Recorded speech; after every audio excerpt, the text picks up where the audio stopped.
Live from the 607, it's the Ocho Duro Parlay Hour, where we're talking sports locally and nationally. Join the conversation on our social media with the hashtag ODPH, because here we go. Instead of looking deep inside, every word I have to say, keep it. Welcome back for another edition of the ODPH podcast, better known as the Ocho Duro Parlay Hour. What is going on, everybody? Thank you so much for joining us this week. My name is Ken. Joining me in studio, as always, he is the co-host. His name is Padawan J. Hello, hello, hello. And also joining us in studio, senior sports editor, your coach, my coach, the coach, Coach Duffy. What is going on, everybody? What is going on? How's everybody's week? Pretty good, actually. Right on, right on. Obviously, we're going to be talking a little bit of sports here on the show, so definitely we want you to interact with us as you are listening to wherever you are. Join in the conversation on social media. You can find all our links at OchoDuroParlayHour.com. Join in on Facebook. Join in on Twitter. Join in on Instagram. Join in on Podchaser. Drop a 5-star review while you're there, and always remember to use the hashtag ODPH. And if we're talking sports, you know we are kicking off recapping the week that was in the NFL, Week 6, and breaking down our picks of the week, our locks and leaps. So, Pad, kick us off. Yeah, so I'm going to start with my lock. I chose the Baltimore Ravens to beat the Philadelphia Eagles, which at the time was 7.5-point favorites by Baltimore. And, you know, this shouldn't have been as close as it was because for at one point I know Baltimore was blowing Philly out, but then Philly screwed around and made a game out of it. Mm-hmm. Final score ended up being 30-28 with Baltimore winning. Lamar Jackson 16 of 27 for 186 yards passing, 1 touchdown, no interceptions, and then Carson Wentz, 21 of 40 for 213 yards passing, 2 touchdowns, 0 interceptions. Should note Lamar Jackson, 9 carries for 108 yards, 1 touchdown. Coach, your thoughts? I thought that Baltimore should have had this in the bag. Oh, yeah. And they should have covered. And they should have dominated. And Philly somehow, some way got back in this game. Yeah. And if I'm a Baltimore fan, it's what we've been talking about. Yeah. Against the bad teams, you dominate. Yep. And then against the good teams, you don't. And that's another case of this. And the 2-point play at the end. Yeah. Yeah. What was that? Like, just even the announcers were like, you got to get him outside the pocket. You know, you got to get Carson Wentz running to a side. You know, he does better with an option run. I mean, something. You know, like to literally see that the box there was nobody past the goal line. They were all the Baltimore players were literally lined up in the box. Yeah. Count heads. You know, there's 2 unblocked. You know, that's what quarterbacks are supposed to do. Oh, I see that, you know, there's going to be 2 unblocked defensive players. I need to audible out and get a better protection. You know, to run a read option, it's like that was dumb. It should have been an RPO, like an actual run play, you know, a run pass option instead of just a straight run option. And, you know, obviously that cost Philly the game because they could have potentially won it and been sitting first place comfortably in the NFC East. Pad? You know, this game was just absolutely wild because I know when we were out watching the game, one of the TVs at the establishment we were at had the game on. So I was kind of paying kind of attention to it, not, you know, entirely focused, but I was keeping my eye on it. And when we left, it was like they were up by like 2 scores or something like that. And I'm like, all right, yeah, this game's over. So then I go home and I'm checking fantasy just to see how things are going. And I'm looking at the one fantasy matchup I had where my opponent had Sanders, the Philly running back. And he was still, and I'm like, because I figured by that point the game should be over and what have you, because this was well after 4:30 or something like that. And I get home and I check fantasy. I'm like, why the hell is Miles Sanders still listed as playing? Like, what the hell's going on here? And then I see the score, and I'm like, what the shit just happened? It's all of a sudden a 2-point game. You know, because you look at the box score, halftime it was 17-0 Baltimore. And then Philly put up 6 points in the third quarter to Baltimore's 7. And then Baltimore only put up 6 points in the fourth to Philly's 22. Yeah, this was a little bit puzzling, other than Baltimore took Philly too lightly in the second half. Because if you let a bad team hang around, you might get that proverbial upset. Philly almost did it, and Philly is not a good team this year. I'm No, sorry. No, I mean, you look at their record, they're currently 1-4-1. Their lone win is in week 4 against the San Francisco 49ers, which at that point, I don't remember if that was when everybody was out injured or Yeah, not. that's when everybody started getting banged up. But they've lost to the Washington, they've lost to the Rams, they tied Cincinnati, and then they lost to Pittsburgh and now Baltimore. This is not a good team. This is the type of game that you should have been up by like 3-4 scores by the third quarter and had backups in at the start of the fourth. Facts. I mean, to me, the biggest thing of this is, Philly in the second half was able to make Baltimore into third and long, second and long situations where it was basically forcing Lamar Jackson to, throw the ball and be accurate. And I mean, I am for Lamar Jackson. Like, I think he's a good quarterback, and I think he can be a great quarterback. But for Baltimore to take it to the next level, they have to be able to throw the ball and throw it consistently. Yeah. And that is not happening right now. I mean, if I'm Philly, it's not much of a moral victory, but it's a kind of a moral victory because let's face it. You hung in there and came back against one of the most, if not the most dynamic offenses in the NFL the last couple of years. And if I'm Baltimore, I'm not hitting the panic button, but I'm a little nervous because, like you said, it's one thing to lose against a team like Kansas City because that's a team that, let's face it, that right now they're your kryptonite. Yeah. They're the team you just can't seem to beat for whatever reason. But you look at the divisions, Philly's in second place, but the NFC East is fucking trash. Well, I'm not even just that, but let's just think about the games that they've lost. Tennessee stopped their run and forced Lamar Jackson to throw. Yeah. Kansas City. Baltimore was running down their throat until Kansas City got up, and then Baltimore was forced to throw. I don't want, and it's such an easy thing to hang on, but it's facts. I mean, it's right in front of you. I mean, Lamar Jackson has to be able to throw the ball, and they have to be able to pass. Because when you are in close or tight games or down, you have to throw the ball in order to do it. And Baltimore they don't do it with consistency. No, they definitely don't, and that's going to be something that's going to really hurt him in the long run because Lamar Jackson, as great as he is, has to learn to throw, has to really implement a passing game to complement his running game because, as we've seen, if you can stop Baltimore's run offense, you have really shut them down completely. Yeah, and you can say that, just look at the game against Kansas City. That's the way to shut Lamar Jackson down. Which, that's true to a certain extent, but I don't think a lot of teams have the same type of talent on defense that Kansas City necessarily has. But you can definitely look at the Philly game and go, you know what? If we don't necessarily have the talent of Kansas City, we can look at what Philly did. Absolutely.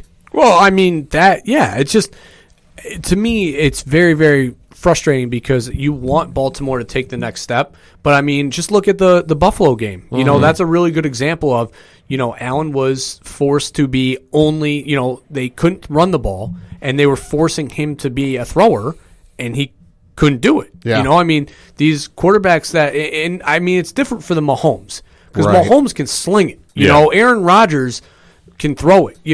All these mobile quarterbacks that are, quote unquote, the guys that, scramble and can extend plays. They're pocket passers first. Right. They don't want to have to run yet. Sure. And you saw it with the Arizona game. If you watched any of that against Dallas, Kyler Murray, when he stays in the pocket, is very effective. Yeah. Now, when he gets out of it, that's another story. But it's pass first, run second. And that's what Baltimore needs to turn Lamar Jackson into if they want to take it to the next level. They're definitely going to have to, and obviously they got some time to work, but where they need to be if they're going to be making a deep run in the playoffs is they have to establish more of a balanced offense. And if you can really focus on that for Baltimore, you have a definite chance of getting to the Super Bowl. I think they can hang with the top echelon of the AFC, so don't get it wrong. They can definitely hang with the Kansas Cities and the Tennessees, but if they want to get over the proverbial hump, they need to do it, and especially against a bad team like this, it is it's a little troubling, I would say. Yeah, and they're going to have some time to work on it. They are off this coming week, but following that, they have games against Pittsburgh, Indianapolis, New England, Tennessee, and Pittsburgh. So definitely some opportunities to grow, and they're going to be really tested as the season's progressing. So going to your leap now, Pat. Yeah, so my leap was for the Chicago Bears to defeat the Carolina Panthers, which they ended up doing by the final score of 23-16. Nick Foles, 23 of 39 for 198 yards passing, 1 touchdown, 1 interception. And then Teddy Bridgewater, 16 of 29 for 216 yards passing, 0 touchdowns, 2 interceptions. Coach, are the Bears for real? It's hard to say. I mean, it's just you're looking at a 5-1 record, and you want to believe that it is, but really, this was the first, I guess you can say, good team that they've beaten. And it wasn't any game that they won. I mean, Teddy Bridgewater threw that terrible interception, and really gave them the game because they were driving all day, so it's not like Carolina wasn't in this in the late stretch. Yeah, if I'm Chicago and I'm a Chicago fan, I'm feeling pretty optimistic. Yeah. I wouldn't want to crown us the NFC North champs yet, but I'm sitting pretty happy right now. And if I'm Carolina, again, this is a whole new thing for you. Matt Rule, coming in, Baylor, obviously looking like a pretty solid head coach, which I didn't expect. Especially coming from a Big 12 program where defense is second. This team plays pretty good defense, even for losing Coakley, which is impressive. And they've been without McCaffrey. So that's even more impressive that offensively they're still able to put up numbers. Obviously, Chicago's defense is pretty goddamn good. Yeah. So, putting more than 16 is going to be tough.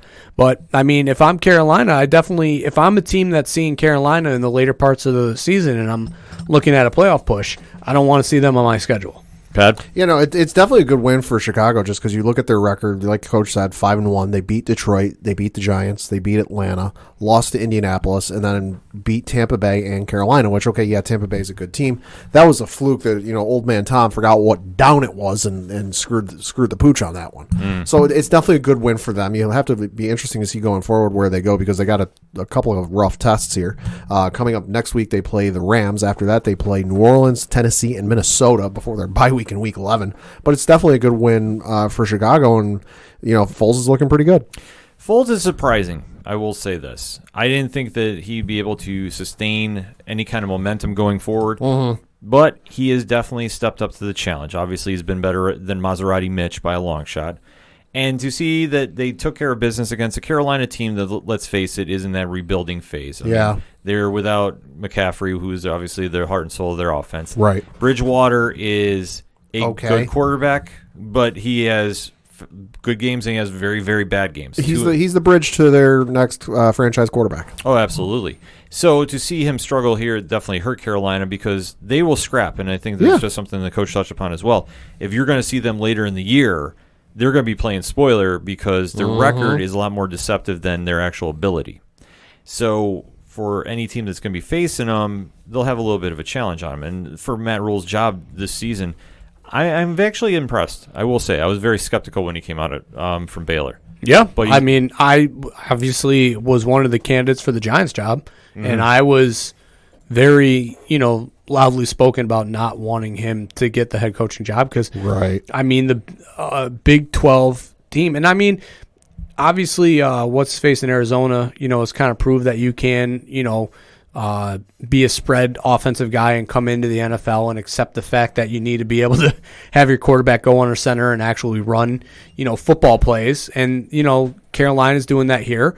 As far as the quote unquote bridge, I definitely think that they'll retain Bridgewater for one more year and, have it be, a mentoree situation because Bridgewater's played himself into a job. Yeah, from his time in New Orleans where he carried that team while Drew Brees was hurt for the 3 or 4 weeks to now, he's definitely earned his key.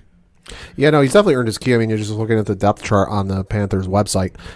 They've got 2 gentlemen listed as their second-string quarterback, one being Will Greer, who's got 2 years' experience out of West Virginia, and then also their backup is 1 year experience out of Temple and in PJ Walker. So it's kind of like you've got experience. We you proved yourself last year when you stepped in for Drew Brees in New Orleans, but I don't see him being the franchise guy down the road.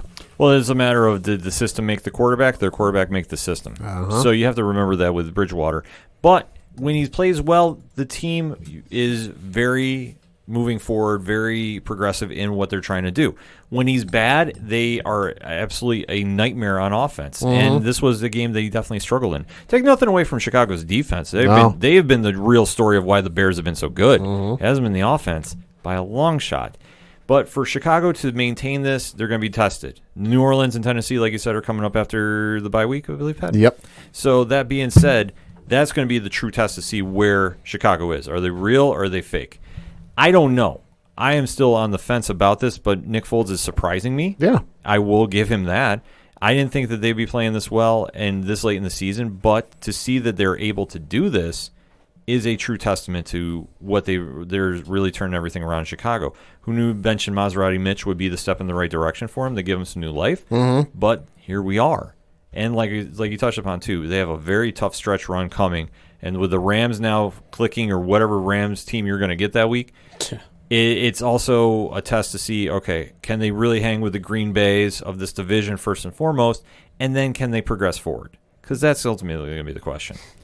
But as we're talking about quarterbacks, bridging the gap, taking the reins of the team, Coach, your lock definitely did a great job with that. We'll segue our leap in some way because obviously we shared that. So my lock was the Miami Dolphins, who were 8-point favorites against the lonely, bad Jets team, and boy, did they ever deliver.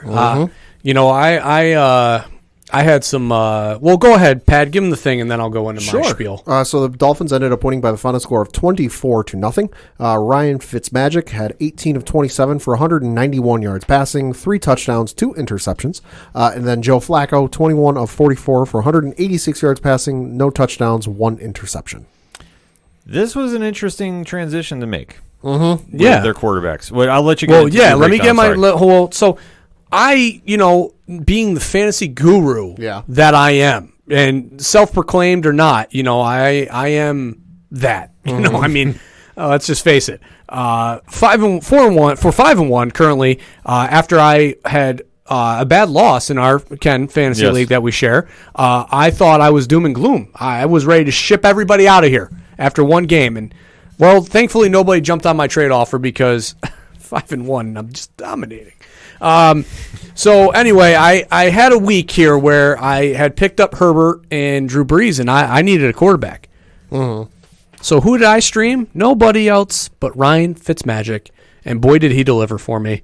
Thank you, sir. So this is your swan song from me because you are benched for Tua, who came in and went 2 for 2 for 10 yards. Which is really confusing to me. Sure. And not to mention, because also the guru that I am, do I hold on to a defense? No, you schmucks. I drop my defenses and I stream. And boy, did I pick one up that was so clutch because I picked up the Dolphins defense. I'd advise to anybody, unless they're already claimed, I'd pick whoever the Jets are going to yes. Oh, yes. Especially currently with Flacco in at quarterback because P.U. So anyway, yeah, I don't get it. They're 3-3. Mm-hmm. You're in a battle for your division right now. Second place.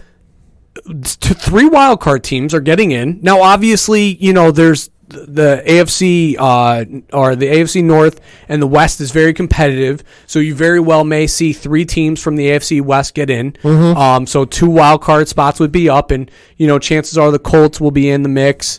And a couple other teams. So all right. But still, 3-3, wouldn't you want to strive for a playoff? Especially, you don't have a first-round pick this year. Mm-hmm. Or you do. You have 2 with Pittsburgh's. Yep. So you have a first-round pick. You got Tua last year. Wouldn't you want to continue the success the first time that your franchise has seen 500 in how long? Yeah. When was the last time Miami was legitimately 500 this many games into the season? I don't know. Probably since Marino, right? I was going to say Marino or rocking isotoners. Yeah. Yeah, let's be real. So to switch from Tua, and honestly, we all thought the bye week, right? But we also thought Miami was going to be 1-4, right? Not 3-3 going into their bye week. Yeah. So I'm very, very perplexed by this. I feel for Ryan Fitzpatrick because he's played well. Yeah. He went out and absolutely slang it against the 49ers in Miami, which, it's a home game, West traveling East, blah, blah, blah, but absolutely dominated that game, played great. Now you're going into this game with Devontae Parker potentially out for Tua. He's on the injury report now. They have a bye week. Yep. So who knows what, maybe he'll recover from the bye week and be back, hopefully. But you're going to be going into that game without your best weapon, and now you're just going to stick your franchise quarterback into an impossible position. Who's the game against? I will pull it's the Rams. It's the Rams. Yo. My God. That's just not smart. Donald's going to eat him alive. Well, their offensive line's a little bit better. Listen, Aaron Donald, I don't want to say it, but I'm smelling overrated. I'm just saying. Hey, San Francisco, when they single covered him single blocked him last night. They didn't double him, and I mean I thought he would absolutely dominate the Giants' terrible offensive line, and he didn't. So maybe it's all guns, it's all guns and no nothing behind it. I don't know. I'm just saying. But yeah, that's bad. Yeah. I mean, Jalen Ramsey, if anybody, will have a field day that game. Yes. Because Jalen Ramsey will pick him up all day. And then to flip over to the Jets. They're bad. They're bad. They're bad. real bad. They are, my God, I thought the Giants were going to be a lock for Trevor Lawrence. Like, I was like, there's no way the Giants won't finish with a worse record. Like, the Jets will steal a win. And no, like, now I'm sitting here thinking the Giants are going to win the NFC East.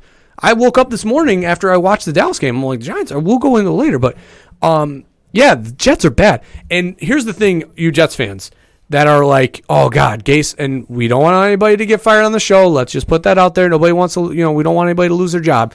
But if Adam Gase wasn't fired today, an offensive guru, after putting up 0 points on a Miami Dolphins defense, he's not getting fired till week 17. Oh, God. I'm sorry. Yeah. There's no way. Until Black Monday comes, he's not getting fired. There's no way. They would have fired him now, Yeah. Really puzzling about benching Fitzpatrick because, like Coach said, they're 3-3. Fitzpatrick's stats: he's got 1,535 yards passing, good for 12th in the league. 10 touchdowns, which is tied for 13th in the league. 7 interceptions, which is tied for 30th, and he's got a QBR of 79.6, which is good for 7th. And then That's pretty goddamn good. yeah. And then you mentioned the playoff situation. The Dolphins are currently 9th in the AFC. So it's like, And what? Like how many games back? Like a half? yeah, Yeah, they're Yeah. literally. I mean, so the Ra- Colts are 4-2, Colts are 4-2, and the Raiders they're a game back. Yeah, I'd say the Raiders right ahead of them are 3-2. and the Browns are in 6th right now, Yeah. and they're not going to finish there. So No. that's crazy. It just doesn't make any sense to me. On the flip side, the Jets are bad. I was looking at the lines, looking ahead for locks and leads, but currently the Buffalo Bills, who play the Jets next week, are currently favored by 13 points. Following that in week 8, the Jets are going to play the Chiefs. Any guesses on that line? Yikes, And, dude! That's got to be. I would say Vegas-wise, 17. So last year, the Dolphins, who were bad, and the Patriots, that was a 20-point game. And we were like, that's nuts. So I'm going to say 21.5. Wrong, 22. Oh! Kansas City is currently favored. Kansas City, 2 weeks out, is currently favored by 22 points. Oh, they're my going to God, put up so video close. game numbers on the Jets. Yeah, they are. The Jets don't have anything going for him. I'm sorry. Joe Flacco is a serviceable quarterback. He's a guy who's good. He'll eke out a win for you if you're lucky, but he's got to have the parts around him. Who? Are you saying Flacco? Yeah, well, No, if not anymore. Not anymore. But he's got to have parts around him. But you look at the rushing game again. Their leading rusher was a 38-year-old Frank Gore, 11 carries for 46 yards. Their leading receiver was Brashard Perriman, 4 catches for 62 yards. How did the defense fall asleep and forget to cover the man? Thinking that Flacco was a serviceable backup was a mistake. I mean, they should have gone out and gotten anybody to be a backup quarterback. I mean, to think that Flacco at 39 is, after what happened in Denver, is capable of being a backup is part of the reason why this franchise is in the position that they are. There are some guys that I think if time travel were a thing and you could go back and get some guys in their prime, I think some of those play, the Montanas, the Steve Youngs, the Troy Aikmans, I don't think they could do anything with this fucking offense because I saw a stat or I saw a graphic the other night. I think it was on Reddit or Twitter or somewhere that it was for every team Gase has either been an offensive coordinator or a head coach for. The offense is ranked no higher than 25th. Mm-hmm. How this man continues to get a job because he's an offensive minded guru. Really, look at the stats. Look at the track record. What offense? I could run a better offense than this guy, and I only play Madden. Oh, I have some thoughts on this, on both teams. The thoughts, views, and opinions upcoming are that of Ken M. and do not necessarily reflect that of the ODPH. Listener discretion might be advised. Miami is doing Miami. God bless you for sinking your battleship because you have gone all in and you're benching Ryan Fitzpatrick, who has actually carried your sorry team this far in the season. Pad, they are 3-3, correct? Yes. Do you know who their 3 wins are against? Pulling it up right now. San Francisco, Who's depleted. the Jets. The Jets and Jacksonville.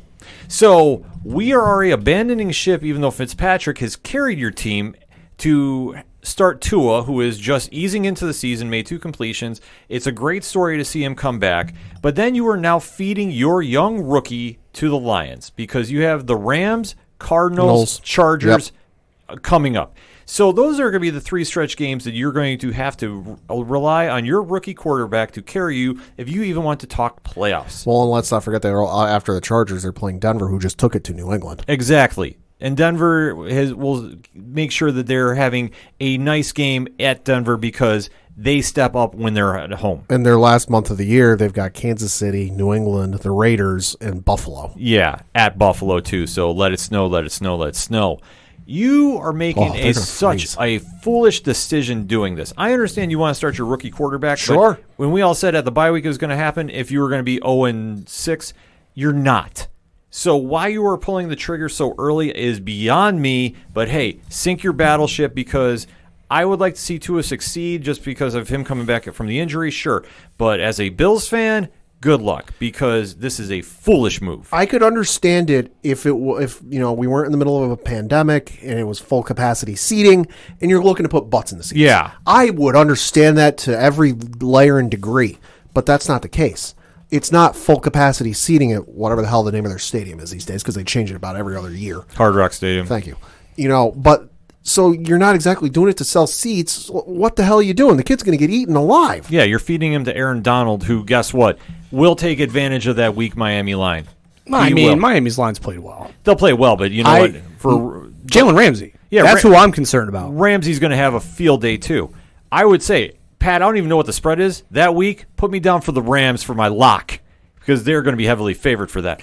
It is just mind-blowing that Miami would just go all in on 2 passes against the worst team in the NFL, maybe even worse than the 0-16 Browns. Maybe worse than the 0-16 Lions.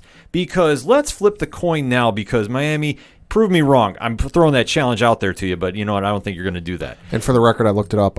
Fitzpatrick, through 6 games, has been sacked 10 times. Yeah, so what do you think is going to happen to a rookie, unfortunately, that's going to get eaten alive by 2 defenses out the gate, which let's not sleep on Arizona. No. They're down Chandler, which is, hurts their defense a little bit, but they're still a good defense. They're still very good. So, you know what? Have fun with that. I encourage you with this. But if you're going all in on 2 passes made against the worst team in the NFL, and let us not forget, they actually released Le'Veon Bell. Yep. Just put him out there because they couldn't get any trade offers for him. And I think they're still on the hook for paying him too. They are. Yes. I mean, they drove his value in the ground though. Exactly. I mean, it was literally Gase's doing. Yeah. Because he was arguably a top 5 perennial back. Mm-hmm. Yeah. They drive him into the ground. They basically bench him. Then they try to trade him. He has no value, so they cut him. And then he signs with the Kansas City Chiefs, who already have a great rookie running back right now. Yes. So now they're even more loaded.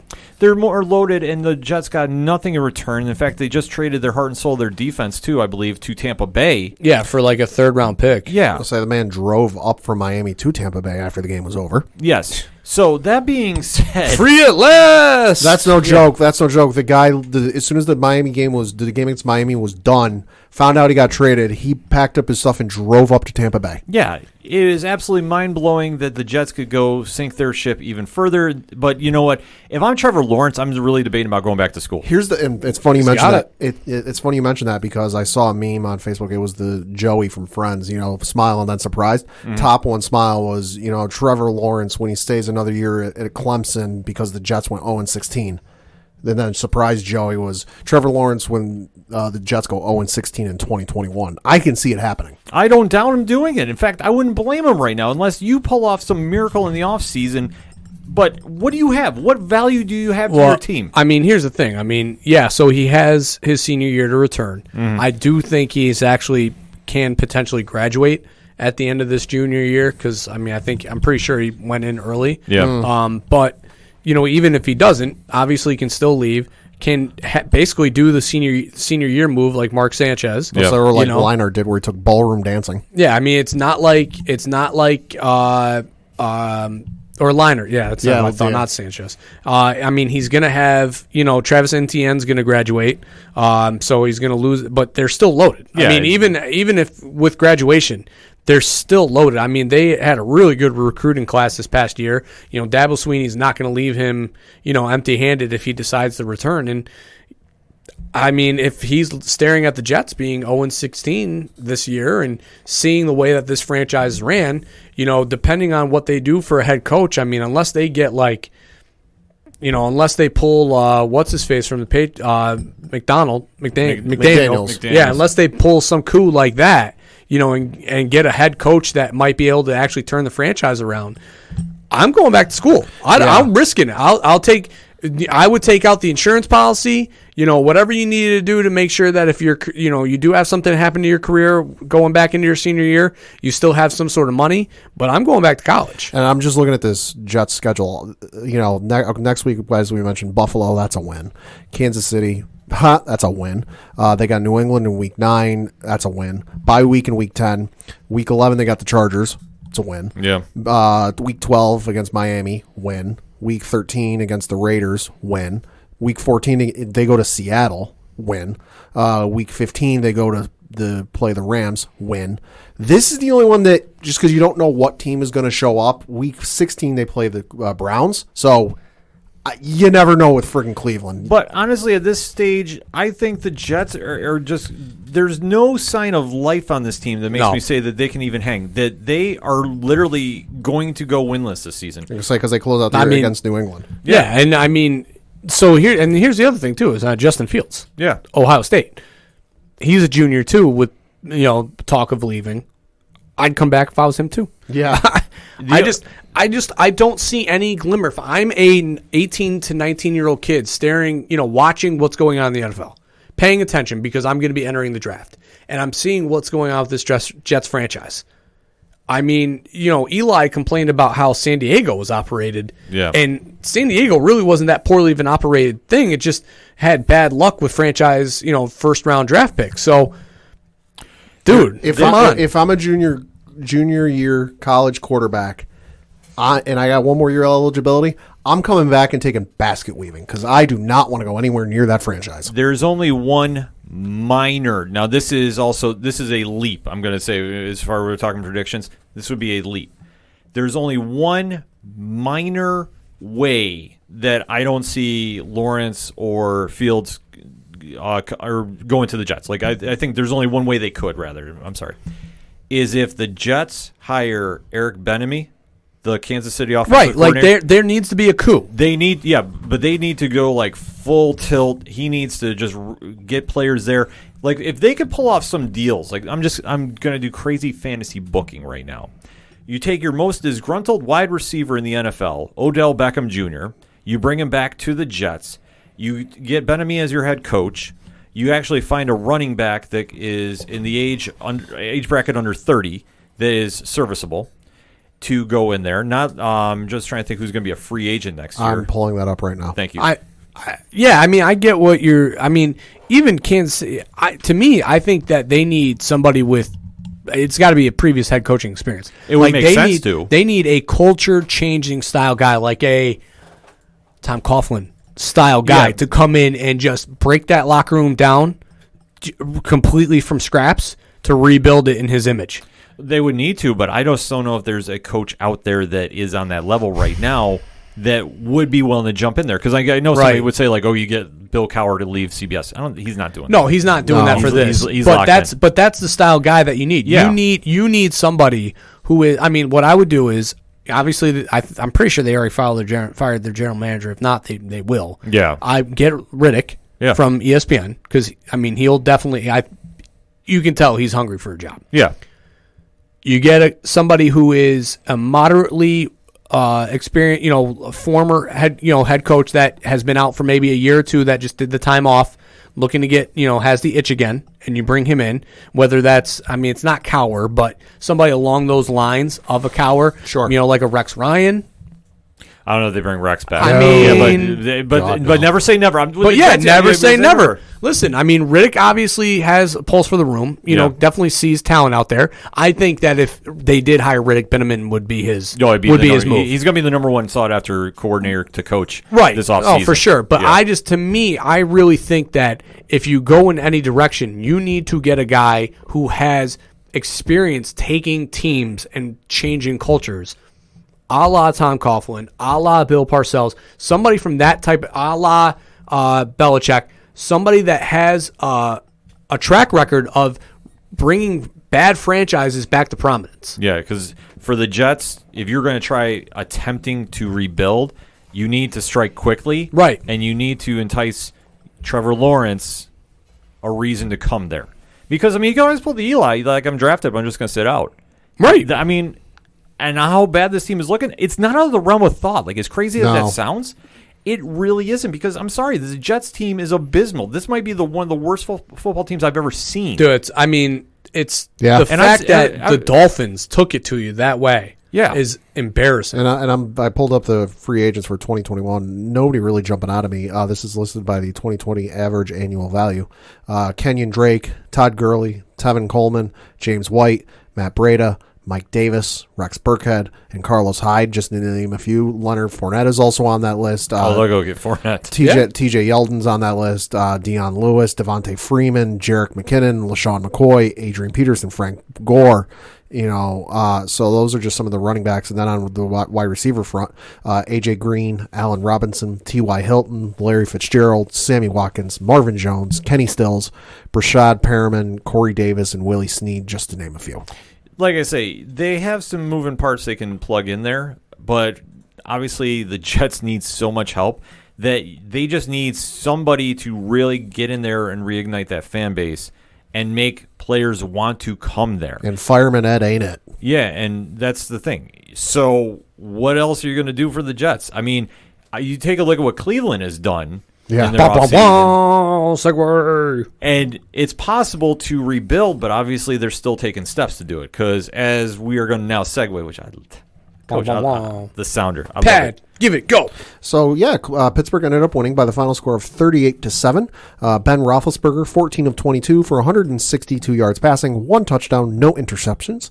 Baker Mayfield, 10 of 18 for 119 yards, 1 touchdown, 2 interceptions. As we talk about rebuilding, Cleveland's been trying to do it for years now, and let's see where they're at, Coach. Well, I mean, let's talk about the fact that the lines last week just stank. Yeah, the board stunk last week. Yeah. Everything was thrown off by the Tuesday night game, not to mention the fact that just the lines generally poo-poo. Oh, yeah. So, my locks and leaps went up in smoke this week. So, I bear no shame. I mean, I picked Cleveland. I can't speak for you, but I picked them because this was a prove-it-to-me game. Mm-hmm. If you are for real, then I was going to hedge my bet on you and say, okay, Cleveland, show me. Go into Pittsburgh and win this game.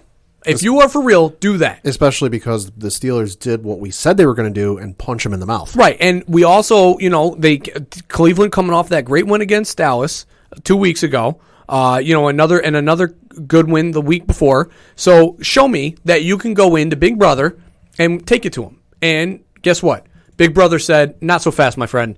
We're still the boss dog. And Pittsburgh absolutely smacked him in the face. I mean, Baker Mayfield, the rib injury, is potential that it's a little more legitimate than what they're making to believe. Odell Beckham didn't practice till Saturday, which, I mean, at this point, is practice really that important necessarily for gearing up, for a game? I don't know, maybe. I mean, at this point, you would think that they have enough chemistry and timing that they don't really, if they miss a week of practice, that's not going to kill them. But, Pittsburgh's defense is definitely, if their front seven get to your quarterback, you're in trouble. Oh, fully. I mean, because their secondary is not great, but if the front seven get to you before, if you have to throw an errant pass, they're going to get to you, and you're going to cause interception. And that's what happened twice in this game. Obviously losing Bush for the year huge. Is going to be killer moving forward. But, next man in obviously played well. They didn't miss a beat after Bush went down. TJ Watt is a man possessed right now. He had Baker Mayfield snap count almost to a T on certain possessions. And and obviously Chase Claypool, I can't speak enough. Notre Dame alum, coming on strong. Even with only having one catch, still look good, or 4 catches I think he had, still look good. Still, and Juju Smith-Schuster was there. James Conner got going last week. So, Pittsburgh's really starting to fire on all cylinders. I'm pretty sure they're 5-0 for their first time in franchise history, which is dangerous. Yeah. And, I don't really see any falter in this team moving forward. They're doing it on all facets. Yeah, no, Cleveland just doesn't look good. To start the game, Pittsburgh came out and kicked a field goal. Okay. It happens, sure. But then you come back and Cleveland throws a pick 6 and then a punt. And then another punt, and then another punt. Their longest drive of the game ended up being, I believe it was I'm looking at the all plays here on the ESPN recap, was an interception where it went 4 plays, 10 yards, and 2 minutes, it was their touchdown, 9 plays, 75 yards, and 4 minutes and 42 seconds. That was their longest drive of the game. Yeah. Just not good in all facets. Like we said, they had to come out because the Pittsburgh was going to punch them in the mouth, and that's what they did. And I think it's shown us what we can expect from this Cleveland team, where they'll be okay. They might scratch out a win if they're lucky, but when it comes to playing the tough teams, the teams they need to beat to show they deserve to be in the playoffs, they're not ready. 1 step forward, 2 steps back. This is how this team has been playing. And I wanted to drink the Kool-Aid, and I really think that this was going to be the year that they finally took that extra step. But going up against Pittsburgh, they got thrashed. I don't use that word often, but they got thrashed because Pittsburgh did, just like Pat said, just like coaches said, they punched them in the mouth and they kept swinging. Baker never looked comfortable in the pocket. No. The entire game. Now, if his rib injury is for real, which I tend to believe it is. You have to assume, because he from last week and the week before, he did not look the same in this game. No, he definitely looked like a day and night difference. So I'm not giving him a pass about it. I applaud him if he tried playing through it. But at the end of the day, if you're not ready to go, you got to be saying, I can't go. This is one of those losses that will hurt your team, because once we saw that Pittsburgh was applying that pressure and the Browns had no answer for it. Mm-hmm. This really showed where the Browns were mentally, because as we saw on the sidelines, Odell Beckham Jr. checked himself out. Yeah. He was walking around without his cleats on, shirt was off, and just looked completely lost of what am I doing here? We also saw Baker was taken out of the game. I know on social media there was a lot of feedback about why would the Browns do that? That's such a Browns move. Look, at this stage, if they knew he was hurt, they made the right decision, because they knew they weren't coming back. But it all depends on what happens their next game. Yeah. If Baker comes back in, he needs to have a lights-out performance. But if he's not healthy enough, the Browns need to suck it up and say, okay, Case, you run the team until he's ready to go. Mm-hmm. Because for all the reports that were saying that Beckham Jr. should ask for a trade out and Landry should ask for a trade out, I think you need to pump the brakes just a little bit. It's such a bad take. This team was playing to go. That's what's so funny about the pundits. Yeah. Cleveland just played great. They absolutely. I've said it. They throttled Dallas. They came back. They won last week. The offense was kicking on all cylinders. Baker Mayfield looked good. Odell Beckham was running, reverses and throwing the ball all over the place. Jarvis Landry was throwing the ball over the place. They're all having fun, running these trick plays and whatever. Nick Chubb is getting it going. Kareem Hunt's getting it going. The offense. And then all of a sudden, one bad week against a very good defense with an injured Baker Mayfield. And now it's all right, blow this up. Get rid of Odell. Get out of here, Odell. Ask for a trade. Jarvis Landry, same thing. Your career is being wasted.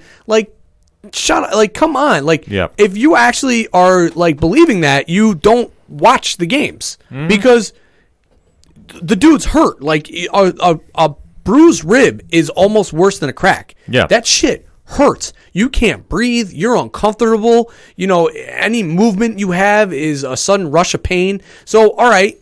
Should Baker have played? Maybe not. I'm not the doctor for the team, I agree so with you. I can't speak to how bad the injury was. I can say I've had a bruised rib, and that thing hurt bad. So if he gutted it out, credit to him. Did it hurt the team? Potentially, because 10 of 18 is not very good. But that's what Cleveland decided. Cleveland obviously felt like a Baker Mayfield at 60% is better than Case Keenum. Casey Keenum. And can you blame him for it? No. I mean, I haven't injured my rib either, but 2 years ago I did strain my oblique muscle right in that rib cage area. I couldn't go to the gym and lift weights for about 3 weeks. I took a knee straight to the hurts. rib in wrestling school, and that shit had me on the ground. That shit hurts. So if Casey Keenum at 100% is not as good as Baker Mayfield at 60, which is what Stefanski's job is to determine as a head coach, then he obviously saw something. The concerning thing for me is Odell's body language on the sidelines. Now, I'm not going to sit here and say trade him, but his body language is concerning because this is a guy who's coming in, obviously wasn't drafted by the team, but he is a veteran presence. He has been there. He has been around the block. You know, he has been through the ups and downs of the season. You know, this is a guy that I'm not saying he should be sitting there on the sidelines clapping, all right, guys, come on, we got to get back in this. But he should absolutely be there, you know, talking to the guys and looking at things and trying to learn and trying to get better and try to improve, because that's ultimately with these losses what you want to do. Yeah. You know, but he's not doing that. He's off to the sides. He's looking like a pitcher in Major League Baseball, 8 innings deep into a perfect game with nobody near him. You know, and like you said, he's got the cleats off. He's got the jersey all half pulled up. He looks like he doesn't give a fuck. He doesn't. Yeah, and but that's Odell. Yeah. I mean, he is a personality. Like, you have to just take the good with the bad. And his overreactions are a passionate, quote unquote, you know, result of him being upset. So you just move on. Like, it's like a kid throwing a temper tantrum. You just ignore it and wait for it to end. And when it ends, it will be fine. They are going to come back next week, and Cleveland is going to be a much better team. They play Cincinnati next week, for the record. Then there you go. They will come back. Everything will be fine. Everybody will take a deep breath. Odell will be involved in the game plan. Stefanski will make sure that he gets his touches, and everybody will move on. It's the same shit that he did in New York. I watched it for 3 years. It's the same story. It's not going to change. And that's one thing that we all have to remember, too. The overreactions from the media have been extraordinary this week. Well, it's the sexy thing. Yeah. It's the sex. It's, ooh, Odell's on the sideline. The dude banged his head on a field goal practicing net. Yeah. He's going to overreact.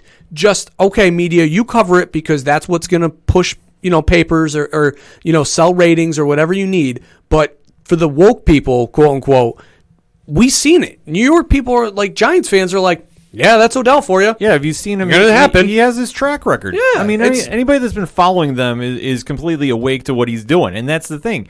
This is nothing really new. He does these temper tantrums, and it's either your culture of your team is strong enough to handle it, or you got to make a choice. And if you really want to flip OBJ at this point, sure. But what value are you going to get this late in the season for him? And why, though? Yeah, why even do it? Okay, so, you know, of the teams that need a quarterback, New England, are they really going to sell their souls to get Odell this late in the season? Probably not. Probably not. You know, thinking. Green Bay would have been one, but they...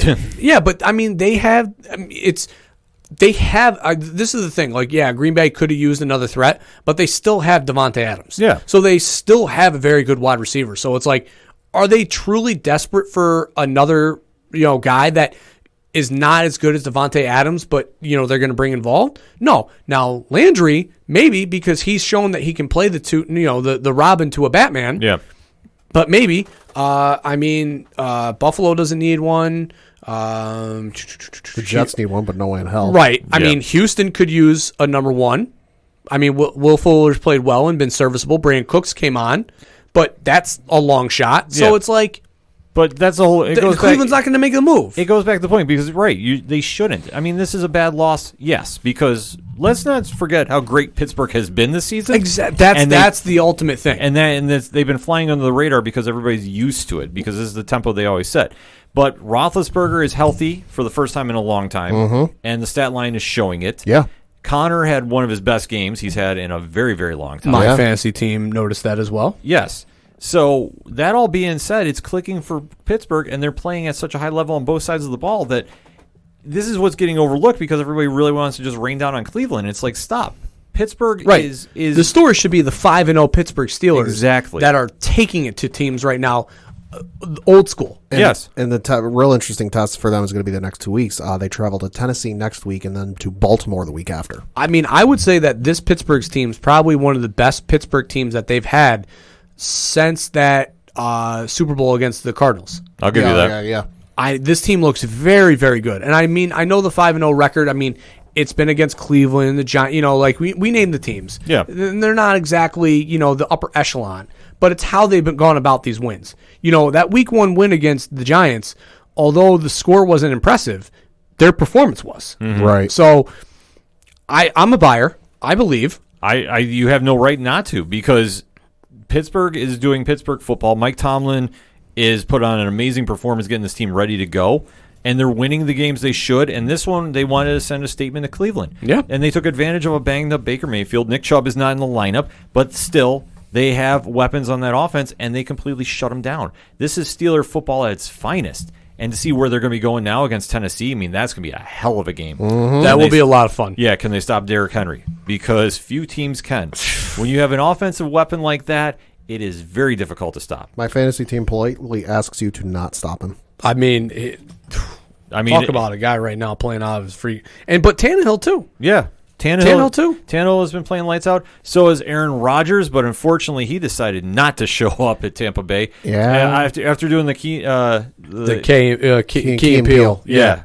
That'll be a note now. You'll never see that celebration ever again in the NFL. No, Aaron Rodgers. He'll do it again just to spite people. Probably. He might. Pat, you got that stat? Yeah, so Tampa Bay ended up winning by the final score of 38-10. Tom Brady, 17 of 27 for 166 yards passing, 2 touchdowns, no interceptions.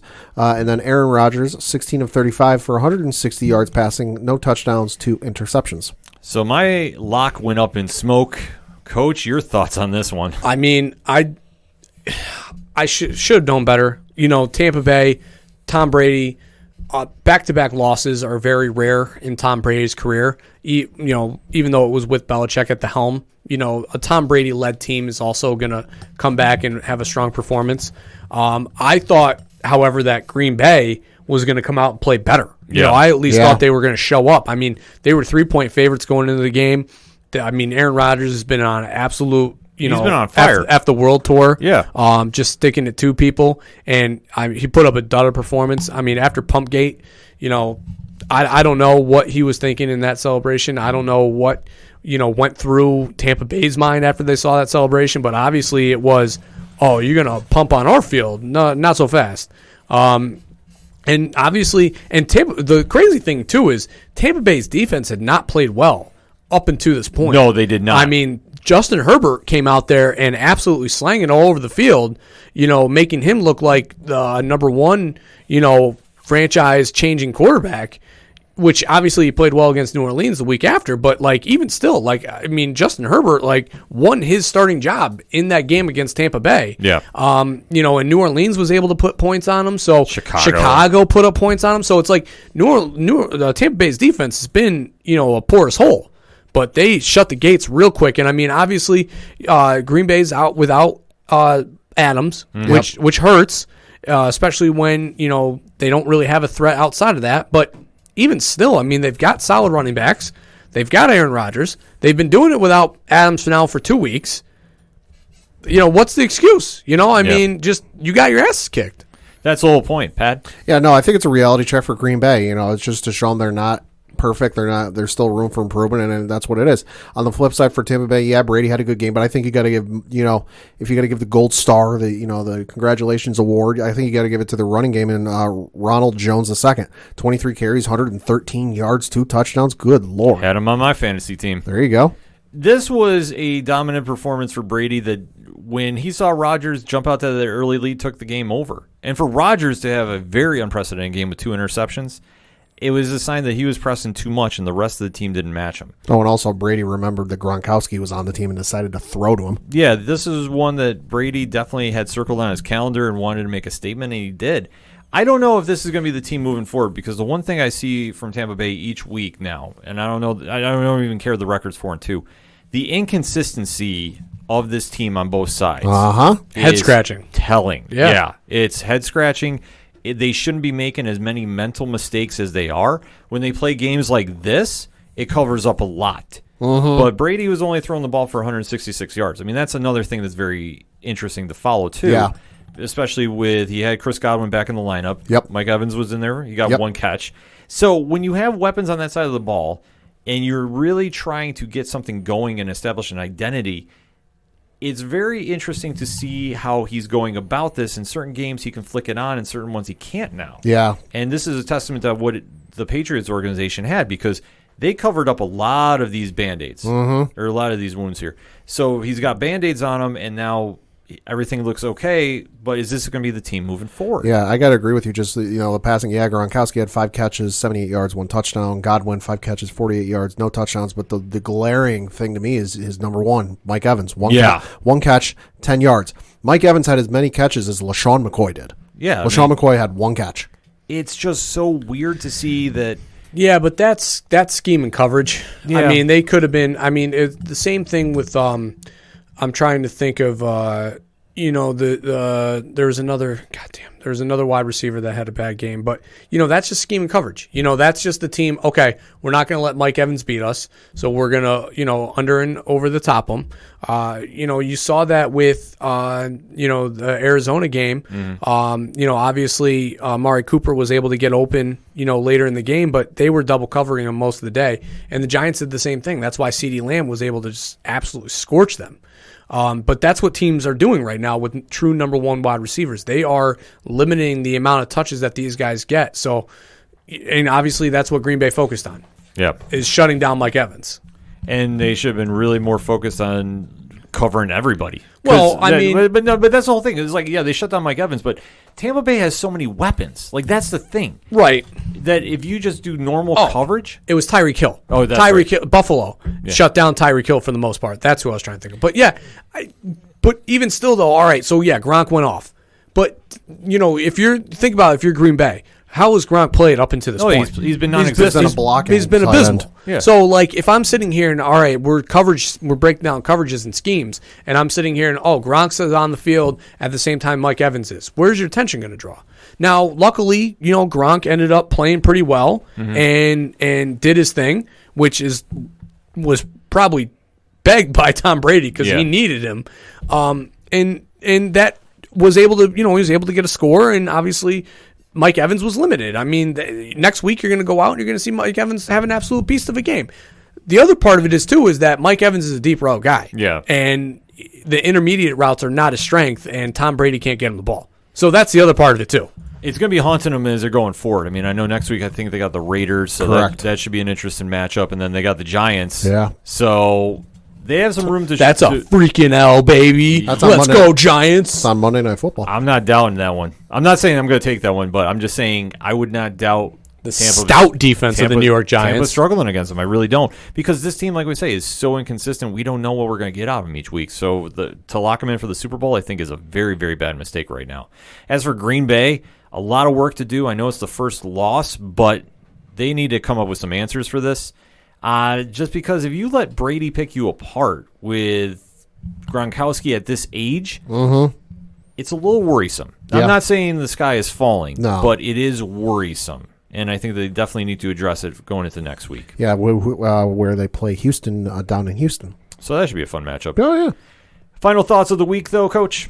Yeah, I mean, I'll bring up Giants Nation, everybody. I mean, a big win against the Washington football team. Let's hear it, Giants fans, because now I'm a believer. They're going to win the NFC East. They're gonna do this. This is an absolute team that is going to dominate their way to an NFC East title, going 6-10, 7-9, somewhere in that realm, and they're going to win this division. Because I tell you, I watched that Cowboy game last night, and my Lord, do they look bad. They're awful. And obviously, we talked about the Philadelphia game.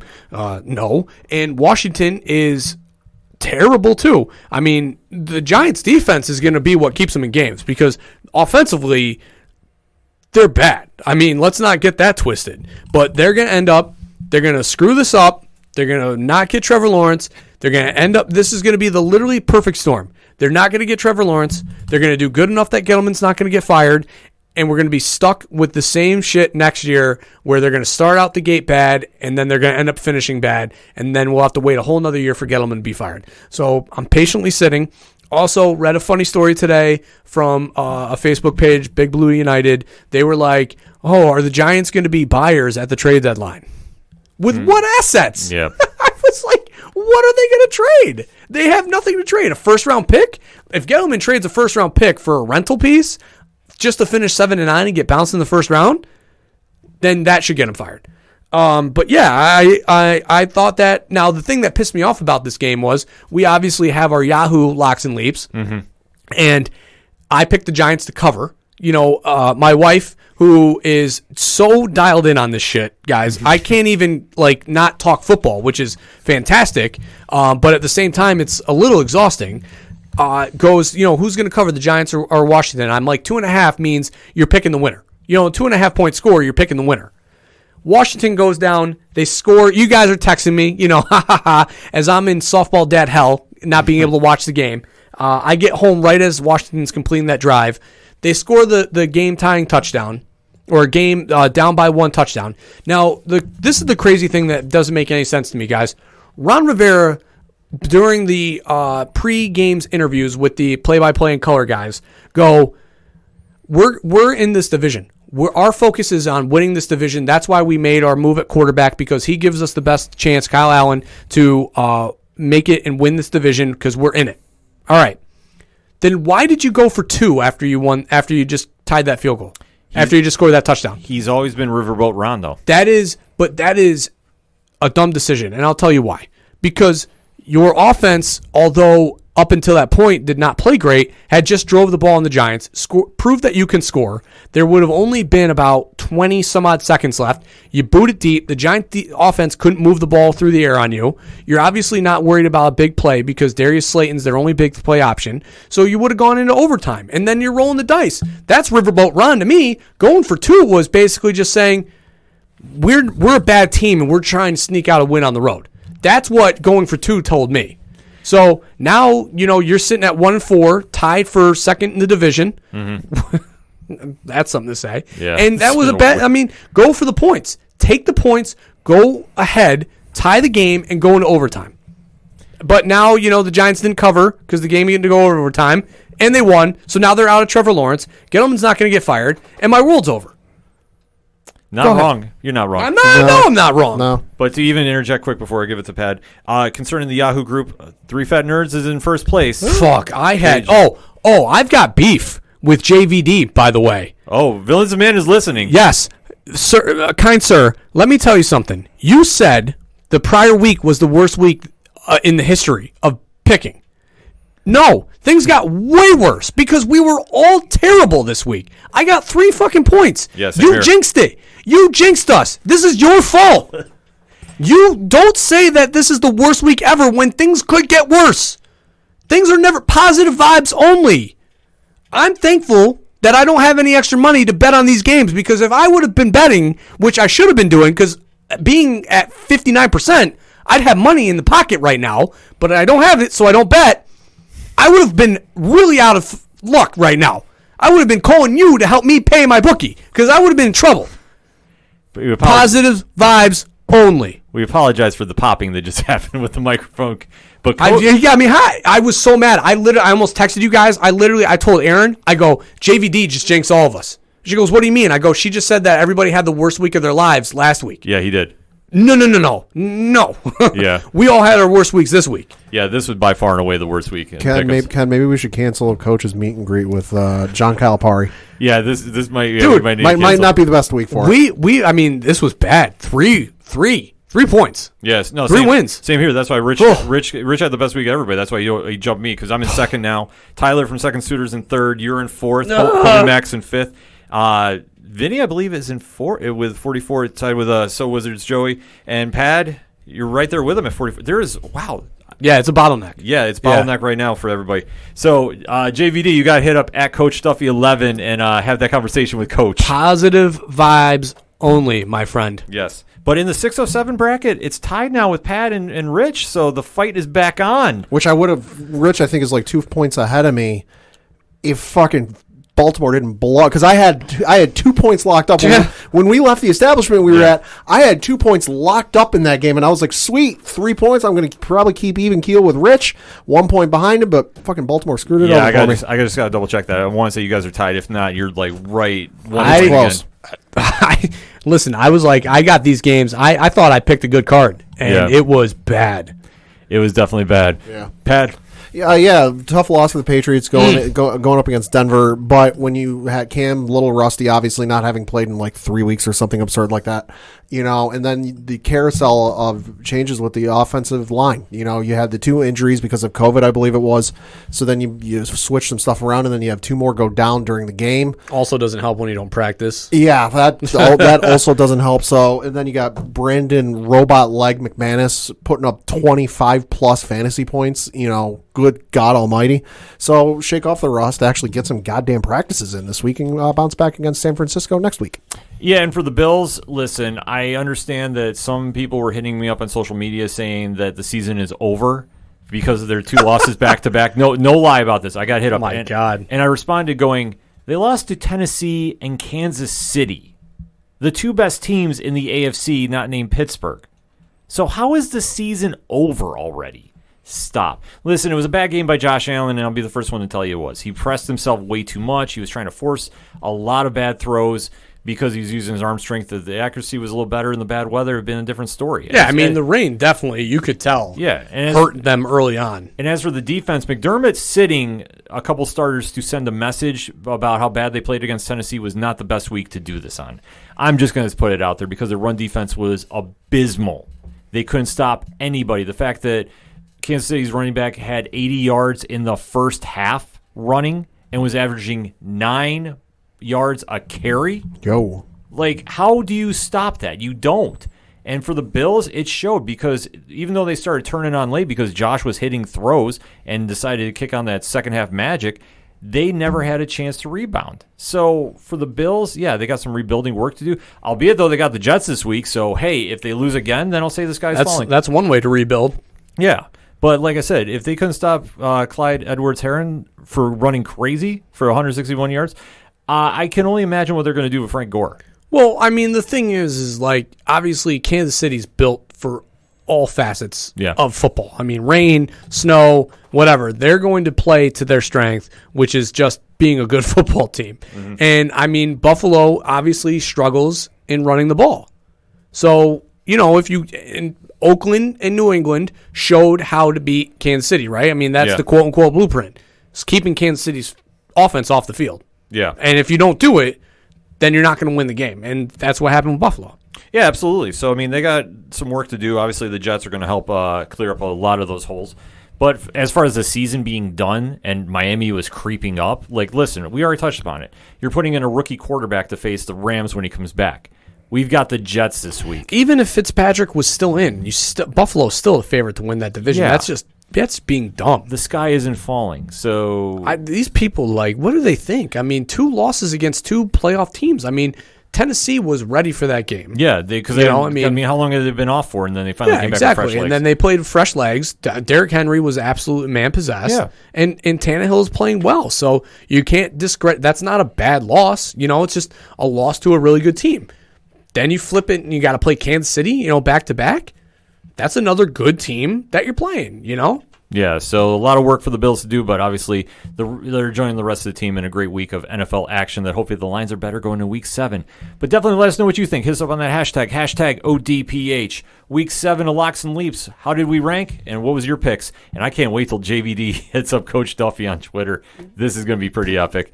Let us know what you think. We're going to take a quick break. We'll be right back. Do not adjust your dial, or your phone, your watch, or whatever the heck you're using to listen to the awesome podcast you're currently listening to.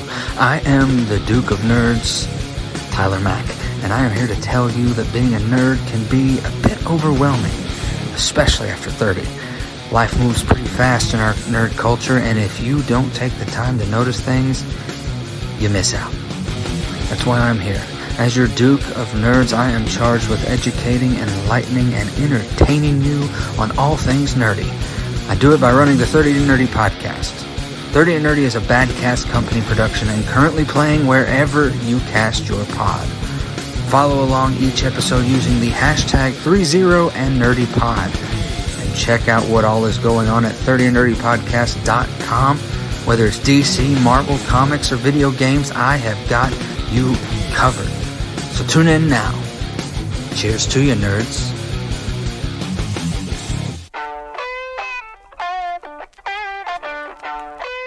Hey, this is Brian Wolf from Fair City Fire. You are listening to ODPH, the greatest podcast in Binghamton. Woo!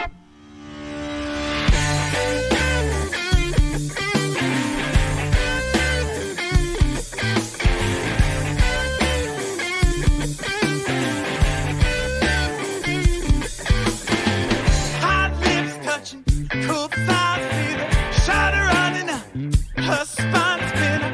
Long day to a long night, but I'm not stopping till I get it right. Coming back for segment number 2 on this edition of the ODPH podcast, and it's UFC time. Big fight card this weekend, but we had a very big fight last weekend on ESPN Plus for the featherweight number 1 contendership. It was Brian Ortega taking on the Korean zombie Chan Sung Jung. Pat, you got the results? Yeah, so Brian Ortega defeated Chan Sung Jung by unanimous decision, 50-45, 50-45, and 50-45. So the takeaways from this fight was Brian Ortega's striking was incredible. I think his time off since the Max Holloway fight that he had, he really focused on his areas that he needed to do because he was nailing shots with pinpoint accuracy. The first round was very split, but what happened in the second round is very telling, and that's Brian Ortega was throwing spinning elbows a la Chris Jericho and the Judas Effect. A lot. And he connected on one. A la me in every UFC video game ever. Exactly. Zombie never looked the same, and it showed. He was very tentative about his shots. He was landing a couple here and there, but it was all Brian Ortega for the rest of the fight. He has locked up now a fight with Alexander Volkanovski for a date to be named. But I will tell you what, Ortega has never looked better. Pulled up the stats courtesy of UFC.com. It lists Brian Ortega as having 129 total strikes compared to Korean Zombie's 64. 127 of them were significant compared to Korean Zombie's 62. Yeah. And then he had 3 takedowns compared to Korean Zombie's none. Yeah, Zombie had a very, very bad performances. In fact, in the post-fight, he said he did not remember his rounds 3, 4, and 5. Which is not good. No, it's not. It reminded me of when Rafael Dos Anjos was fighting Anthony Showtime Pettis, and Pettis got the concussion the first round. Also Undertaker in WrestleMania. Yeah, it's one of those things when you get hit that hard and your brain is scrambled, unfortunately, you're not in a place where you can recover. Yeah. So you press forward, and a lot of times it just doesn't go your way. So for Zombie, I'm sure he'll bounce back. I don't know if we're talking title contendership yet, but he's got some work to put in. And for Ortega, I mean, big fight with Volkanovski coming up. So that will be a fun one. Not as fun, though, as this weekend, UFC 254 taking place at Fight Island. 2 p.m. Eastern Standard Time. The main card. Yes, is the main card. So this is a little wild, but we are going to break down the co-main and the main. So, Pat, why don't you lead us in? Yeah, so starting with the co-main, it is a fight in the middleweight division where you have Robert Whittaker taking on Jared, and I'm going to butcher this last name. Thank you. Jared Cannonier. So, Coach, do you have any feelings on this one? I want you to tell me my feelings. I figured as much. So, Robert Whittaker, longtime middleweight contender, former champion. I always say he is the most deceptive UFC champion in history because he's not flashy. He's not somebody that's going to do a lot of highlight knockouts. He grinds wins out. He wins a lot of times when you don't expect him to. I mean, Pat, you got his records? Yeah, so Robert Whittaker has in 26 professional MMA fights, has a record of 21-5, 9 wins coming out by knockout, 5 by submission, and then 7 by decision. And of his 5 losses, 2 are by knockout, 2 are by decision, and 1 is by submission. Or decision, excuse me. His last fight, he beat Darren Till by unanimous decision. That was back in July. Prior to that, he knocked out Israel Adesanya in October of 2019. And before that, he was on a bit of a win streak, beating the likes of Yoel Romero twice, Jacare Souza, Derek Brunson, Uriah Hall, Brad Tavares, just to name a few. It's one thing to say about Whittaker is he's not afraid to go to deep water with somebody. He went to the ground with Jacare, which is rules for disaster right there, and he survived. Adesanya took him out, though, which there's no shame. I mean, the current king of the middleweights. So for Whittaker, this is a huge fight, but do not sleep on Kanye. Kanye has been a contender, and this is a big fight for him. If he wins, he does get Adesanya. Mm-hmm. And to take a look at his track record, Pat. Yeah, so in 17 professional MMA matches, he has a record of 13-4. He's on a 3-fight winning streak, beating the likes of Jack Hermanson, who he knocked out. That was back in September of last year. Mm-hmm. He TKO against Anderson Silva, leg kick. That was back in May of 2019. And then he TKO'd David Branch with punches. That was back in November of 2018. So that all being said, I'm really split on this one. I really am. I think Kanye has been definitely worth a title contendership, but every time I pick against Robert Whittaker, Whittaker wins. He wins ugly, but he wins. So this time around, I'm going to stick to my guns, and I'm going to take Kanye. I think that this is his time if he's going to do it. I would not doubt Whittaker pulling off some kind of crazy knockout in the 4th or even 5th. I think this is going to go to deep water. I think that Whittaker does start a little slow. He's not exactly a speedy fighter. So he's going to be definitely trying to work some grappling, trying to work some strikes. He's very well-rounded, and that's the one thing to remember about him. He's not going to go in there and put on a highlight, but he's going to go in there and perform. Right. If Kanye is the real deal, and I think he is, he's going to need to do something here. And I think that he's going to squeak it out. I'm going to give my official prediction and say split decision. So, Coach, are you riding with me on this one? Whittaker. Okay. Yeah, no, I'm thinking the same thing. Just because I'm looking at like kind of the entire body of work for Kanye here. Yes, he did beat Anderson Silva, but let's remember this isn't the Anderson Silva This of is in his old. prime. So asterisk that one. He's beaten I feel like it's a case of like we were talking last segment with football. He's beaten the people he should have. Mm-hmm. But when it comes to the big name contenders, the names I recognize, because let's admit I'm not as well versed in all these fighters as you are, he's come up short. 3 of his losses are one is to Dominic Reyes, who knocked him out in the first round back in May of 2018. He lost to Jan Blachowicz, unanimous decision. That was back in December of 2017. And then he lost to Glover Teixeira by unanimous decision in February of 2017. So to me, it just seems like every time he steps up and gets to one of these next tier, he beats the guys he should. But when it comes to taking that next step up in the next tier of fighter, where this is the time to sharpen your blade, so to speak, to really grind that piece of coal and turn it into a diamond, it's coming up a little short. It is, and it's fair criticism. I'm not going to say it's not. It's just one of those situations that now, since he's in middleweight, because I believe those fights were at light heavyweight, if I'm not mistaken. Yes. This seems to be a little more comfortable weight class to him. I mean, granted, he is on that bad side of age. He's at 36. Mm-hmm. But I think it's now or never. It's going to have to be. And for Whittaker, like I say, I'm not saying he's not going to do it or I wouldn't be that shocked. I just think Kanye is definitely due for it, and I think he's looked very impressive. I mean, granted, you hit a great point. Him beating Anderson Silva is nothing to exactly write home about at this age. No. But I would say if he can beat Robert Whittaker, that's a huge feather in his cap. And then Adesanya has said he was willing to fight him. Even though Adesanya has gotten about 4 different fights lined up with John Jones. Allegedly, we're scheduled to fight him. Yep, that is true. I think Rich from 3FN is scheduled to fight him too. Like, he has booked himself into a bunch of different fights. Mm-hmm. So we'll have to see who shows up against him. Yeah. But like I said, this one is going to be a fun co-main, but let's face it, we are all here for arguably the biggest fight of the year. Uh-huh. Biggest fight according to Dana White, which, Pat, you want to break that down a little bit? Yeah, so Dana White did an interview with the folks over at TMZ Sports, and they were bringing up, how it's a huge fight. Everyone's been anticipating it. And the person who was interviewing, I'm not sure who it is. There's no byline on this article from TMZ.com. They brought up how it's looking like it's going to be a huge buy. And Dana said, it's trending bigger than the biggest fight in UFC history, which to this point is Conor McGregor versus Khabib Nurmagomedov. So the article reads, White says the data doesn't always hold up, but right now he's pretty confident. For the record, 2.4 million buys at $65 a pop is $156 million in pay-per-view money alone. So this is a big deal. Dana said in the interview, if you go to TMZ.com, that the fight was trending high on Monday, not Thursday or Wednesday or Friday like you might normally expect, but on Monday. Mm-hmm. And he said we'll see if the numbers hold up, because it's at Fight Island, but it's at 2 p.m, and he's not entirely sure a lot of people know that fact.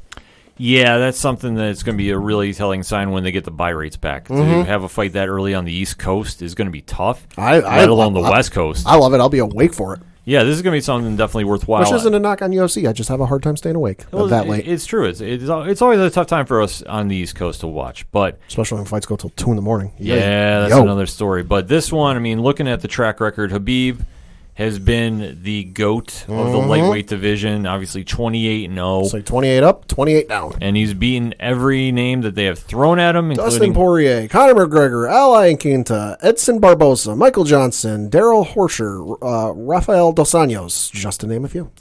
So, Coach, I know you got some feelings about Khabib. Well, first I would like to comment on the tracking. Let's it is what it is. Dana White's a promoter. He's obviously going to sell his guys. He obviously wants to make Khabib a draw and make this fight a draw. There's a lot of things working against them with it being at 2 o'clock because, I mean, let's face it, 2 o'clock East Coast, that's football time, baby. I mean, that's college football in the prime. There's a really good slate of games right in that particular spot. The SEC normally has their 4 o'clock game on ESPN. The Irish are playing at 3:30 against Boston College. Does anybody watch them? Are they still a team? I'm not even going to respond to that. And then, CBS has their, marquee matchup that normally airs around the 3:34 o'clock spot. So, the Big Ten's back now too. So this is the first week that the Big Ten's back. So a lot of big matchups. So it's going to be tough on the East Coast to sell, a Khabib Gaethje fight that outside of maybe the hardcore UFC fans aren't really going to care about, because in particular, doesn't really push the needle for me. I mean, I'm not really sold on this. Now, if Conor was fighting, and it was a 2 o'clock start, I'd drop everything I was doing to go watch this fight. But I'm not, I don't know a ton about Gaethje, and Khabib lays and prays sometimes. So if this is a new Khabib that's going to come out, guns a-blazing and throwing hands, then I'm going to wish that I watched it. But if it's not and it's boring, then I'm going to be watching college football. So I'm looking at the college football schedule here. Number 1 Clemson kicks off at noon against Syracuse, so that game will be over by the second quarter. Like you mentioned, number 5 Ohio State kicks off at noon against Nebraska. After that, it's kind of like no huge matchups until you get to where you got Notre Dame playing at 3:30, like you mentioned. You've got number 2 Alabama playing Tennessee. Number 8 Penn State taking on Indiana. So it's kind of like there's games going on, but it's not anything that, like, even as me as a kind of casual college football fan going, holy shit, I need to see this. And, all right, so maybe it's not a marquee matchup week, but it's still the Big Ten's back. So, like, Big Ten fans are going to be clamoring for football. Like, if you're telling me you've got a guy who's an Ohio State diehard, and they're playing Toledo, whoever they're playing. They're playing Nebraska. You're going to say, hey, you can watch one thing on TV. Gaethje versus Khabib, or you can watch your Ohio State Buckeyes play. That's why you got a phone or tablet. Put something else on the phone or tablet. You got one thing. You got one thing to watch. They're going to pick Ohio State. So it's tough. And so that's just my comment on that. Outside of that, prediction-wise, let's break down Justin Gaethje for a second. All right, let's dive deep into Mr. Gaethje, because he has been on an absolute tear. And obviously, Pat, you got his stat lineup. Yeah, so in 24 professional MMA matches, he has a record of 22-2. Of his 22 wins, 19 are by knockout, 1 by submission, and 2 by decision. And of his 2 losses, both are by knockout. He is currently on a 4-fight win streak, beating the likes of James Vick, who he knocked out in August of 2018. He knocked out Edson Barbosa in March of 2019. He TKO'd Donald Cerrone in September of 2019, and he TKO'd Tony Ferguson in May of 2020. So if you're not familiar with Justin Gaethje, get familiar in a hurry. He is the epitome of a walking rock'em sock'em robot. He is going to throw hands all day until he cannot throw his arms. He has been in wars in the octagon. Wherever he's been, the World Series of Fighting, I believe he was there beforehand. Yep. And now in the UFC, he's been on an absolute tear. Every fight he's been in has been violent, period. You're not going to see a lot of groundwork. You're not going to see a lot of flashy submissions per se, even though he has a vastly underrated grappling regimen. involved. I mean, he is somebody that will surprise people with his wrestling, but he never uses it. That's the scary thing about him. He throws with violent intent. And like I said, his regimen is usually strike, strike, strike, strike, strike. Well, say I'm looking at his NCAA wrestling record. Nothing to really write home about. He's got a record of 6-6. Yeah. But it's very underrated for who he trains with because he trains with one Kamaru Usman. Oh, And I didn't mean any disrespect. Oh, I know you didn't. I'm just saying, like, I'm a college football guy. Yeah. You know, that's my thing. I love watching. I'll watch the Clemson-Syracuse game up until probably midway through the third. So Clemson's going to be up 63-7. I'm still probably going to dabble a little bit and watch it. That's just me. Oh, you yeah. know, and fine. You know, I mean, I'm just saying, if you're going to sit here and say that numbers are trending towards the biggest fight in the UFC history, where you had Conor McGregor, who was on a promotional whirlwind tour, was a household name now after the Floyd fight. You know, anybody who, you know, love him or hate him, everybody was going to watch this fight because of the bad blood that was brewing. Mm-hmm. You don't have that in this fight. I mean, it just hasn't been the same promotional-wise. you're right, but I can understand White's comments when he's looking at the buy rate breakdowns by day. Yeah. If he's looking at it and you sort it, and I'm sure he can do this on his computer where he can sort them by day and highest to lowest, and he sits there and he knows what's coming up for this fight and what the buy rate already is, how many people have already bought. And if he's comparing it against the previous one, and it's higher than the other ones, okay, you can sit there and say it's trending higher than the other ones because right now it might be. But it's like White said, we'll see what ends up happening. There could be a taper off where, you know, you've hit the max number of people who've bought it and it's not going to go any higher, and then it won't, and it might not end up being higher than Conor Khabib. Well, there's a couple things you have to look at with this fight. One, Khabib in the MMA world is undefeated. Sure. And has a certain mystique about him. He fights bears. He is a legend in the sport. Yeah. And he's said publicly he only wants to fight 2 more times. He is on a way to do a perfect record in MMA if he can pull this off.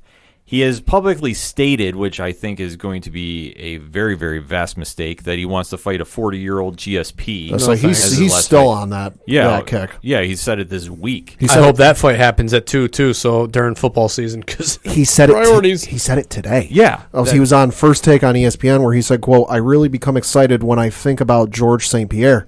I don't know if he wants to fight with me or not. Can he make weight 155 or not? But this fight makes me excited, honestly." Habib was on First Take. Yeah. Khabib was on First Take. What? So then Oh my God. So he goes, and I think me versus, and I'm reading a quote here, and I think me versus George is going to be very, very big fight. Like big fight for fans. Big fight for pay-per-view. Big fight for analytics, for everybody. This is only fight in UFC after Gaethje. That makes me very excited, close quote. Oh my God, I gotta watch that. Yeah, no, How he- awkward was that interview? Well, that's what I say, because he usually doesn't go. He doesn't make the media rounds usually. Imagine No. Stephen A. Smith interviewing him. Oh, He yeah, is. Stephen A. Smith. He is. I'm looking at the video on ESPN.com's website. It's Khabib in the middle, and then Kellerman on the right, Habib, hey, and Stephen A. on the left. What do you think about that Conor guy, huh? Yeah, I can imagine Stephen A. Smith's. He's not the strongest guy talking MMA. Oh, so- not even to mention that. You know, I mean, Yeah. just the fact Habib is and then the closest thing to a robot I Yeah. think I've ever seen. Well, it's funny you bring up Conor and Poirier, and he was asked about that. Of course he was. He said, quote, "I finished both of them and finished in dominant position, a dominant performance. Yep. And I'm not interested in both of those guys because I need something new. I need new blood, new energy. Justin Gaethje gives me new motivation. He's the real deal. Right now, he's interim champ. He's a very tough guy. If I think about both Dustin and Conor, they don't give me good energy. They don't give me motivation. Fight for what? For my legacy? I already put these guys on my list. I already beat them. Everything is finished with these guys." What Pad's not telling you too is that was actually in binary code that he spoke it on ESPN. That was 101111001110. It's something about Habib that is, like I say, he's a unique character. And for the record, George St. Pierre was told ESPN on October 7th, quote, if I come back, it would be for one fight. And I need to take, for me, the biggest fish. And the one, for me, I believe, the top guy right now, the name is Habib. Okay, well, George St. Pierre is busy. You know, he's Falcon and Arrow right yeah, now. that's what I'm saying about this one. I will give you my prediction right now. I'll lead us off. Okay. Habib is already talking about fighting a 40-year-old GSP. Who hasn't fought since beating Michael Bisping on November 4th, 2017. Exactly. Which was at what weight class? 185. Yeah, and he has never. That's fucking heavy. Yeah, he's never fought at what should be noted. GSP never fought at 155, and he fought most of his career at 170. Exactly. He's not going to make a weight cut to 155. Okay, let's break this down very quickly. A 40-year-old GSP dropping his walking weight right now, which I'll say is around 190, easy, to drop 40 pounds to get down to weight for one time at this stage? No, I'm sorry. If GSP has been continuously fighting, yeah, this would be a different story, but he is retired. He left. He didn't want to fight anymore after he beat Bisping, which is perfectly fine. He earned that right.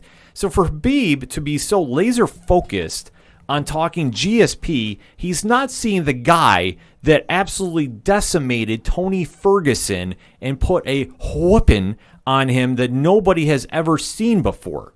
Gaethje has been sitting there laser focused on him. It's like that Clubber Lang Rocky 3 vibe, that all he's been doing since he beat Ferguson, he threw down the interim title and said, I want the real one. He's been working out with Kamaru Usman, focused every day on beating Khabib. And guess what they've been working on every single day? Wrestling. So for the Sambo style that Khabib is coming with, if he is not fully locked in on beating Gaethje, kiss that dream fight with GSP goodbye. I think he is laser focused in on Gaethje because you notice he's only ever brought it up when it's brought up to him in interviews. He's not going out of his way and bringing it up. Oh yeah, well if I beat this guy, I want to fight GSP. I want to fight GSP. It's normal for fighters, no matter if it's boxing, pro wrestling, MMA, bare knuckle boxing, whatever the hell you want to see, like that you beat somebody and it'd be fun to I really like to fight. Insert fighter name. Does it always happen? No, but that's normal. I understand him wanting to do it because GSP is arguably the biggest guy in the sport from the last 10 years. I'll give you that, but I mean, this is for nostalgia reasons. Sure. I just don't see the money in it, especially if he's not fully locked in on Khabib, on Gaethje, it's going to be lights out quick. So my early prediction, and new. I'm going to go against everybody about this one. I'm taking Gaethje, and I think Gaethje knocks him out in the third. I don't doubt Khabib. He's gone up against the best of the best, and he's stood the test. I think Khabib's and still. I'm not saying it's going to be completely wrong, but I think that Khabib has got to take Gaethje down to win this fight. If he gets blocked on his takedowns early, it's going to be a long day for him. Coach, everybody on twitch.tv/611podcast is waiting for your pick. Who you got? Khabib. Ooh. I don't know. I don't necessarily see him losing right now. I think he is dialed in. He's been off for a long time, which can be detrimental, but at the same time might have a little renewed a little fire in the belly. And I think if he's focused and dialed in, he's ultimately one of the most dangerous fighters in the business, obviously. And I think he sees his prize as GSP, and I think that's what he's focused on. And I don't think he'll let anything get in his way. It's going to be a really telling fight. This one is, like we said, arguably the biggest fight of the year. Mm-hmm. And for Khabib, just not all time. Not all time. Yeah, I have to agree. Not all time. I have to agree. I think for the way they're trying to sell this, look, you don't need to sell it any more than an undefeated Khabib against his greatest challenge to date. Part of me feels like that was probably with all the animosity that's been brewing with Dana and Conor. Yeah. I almost kind of wonder if maybe that was a quick shot. Yeah, I feel like that was a dig, and a little play on that, and whatever. Yeah, completely, and I fully agree about that. But at the end of the day, it's going to be about Khabib and his legacy. And Gaethje is sitting there ready to go with him. This is why Gaethje was brought into the UFC. The only other fight I could see that would make some sense is maybe Michael Chandler, who just got signed to the UFC from Bellator. But right now, it's Gaethje and Khabib going Saturday, 2:00 Eastern Standard Time. Wherever you find your pay-per-views, you can definitely check it out, UFC 254. We're going to be doing the live reaction on twitch.tv/611podcast, so definitely join in the chat and give us your picks. But if you don't want to wait till then, hit us up on social media and let us know. OchoDoroParlayHour.com. We're going to take a quick break. We'll be right back. In a world of utter randomness, one podcast stood out from the bunch, and it was The Amazing World of Talking Shiz. Sorry, I had to clear my throat there. It's just mainly randomness. And focus is definitely not being focused on at all. No. Our podcast is definitely no theme at all. It's literally random and talk about literally everything and throwing in random jokes at any given time. Yeah. We're on Spotify, Apple, and Google Podcasts.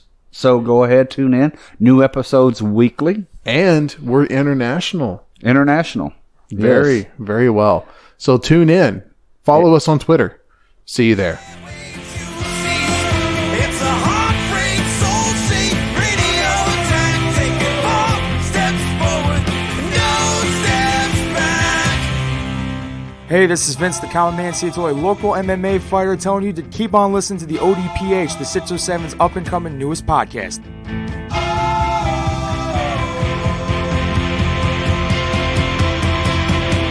We knew right where we'd be, floating on the airwaves, you see. It's a heartbreak, soul-shaped radio attack. Taking 4 steps forward and no steps back. We knew right where we'd be. Coming back for another segment on this edition of the ODPH podcast, and time to run the ropes and talk a little pro wrestling. Wrestling. So this past weekend was the WWE season premieres of both SmackDown and Monday Night Raw. Now this is all post WWE draft. Yep. So a lot of the rosters were switched up. They were stacking the virtual audience with some notable faces, celebrities and TV personalities and former wrestlers in the case of SmackDown. Yeah, so Pat, why don't you give us a quick recap of the draft, who went where? Yeah.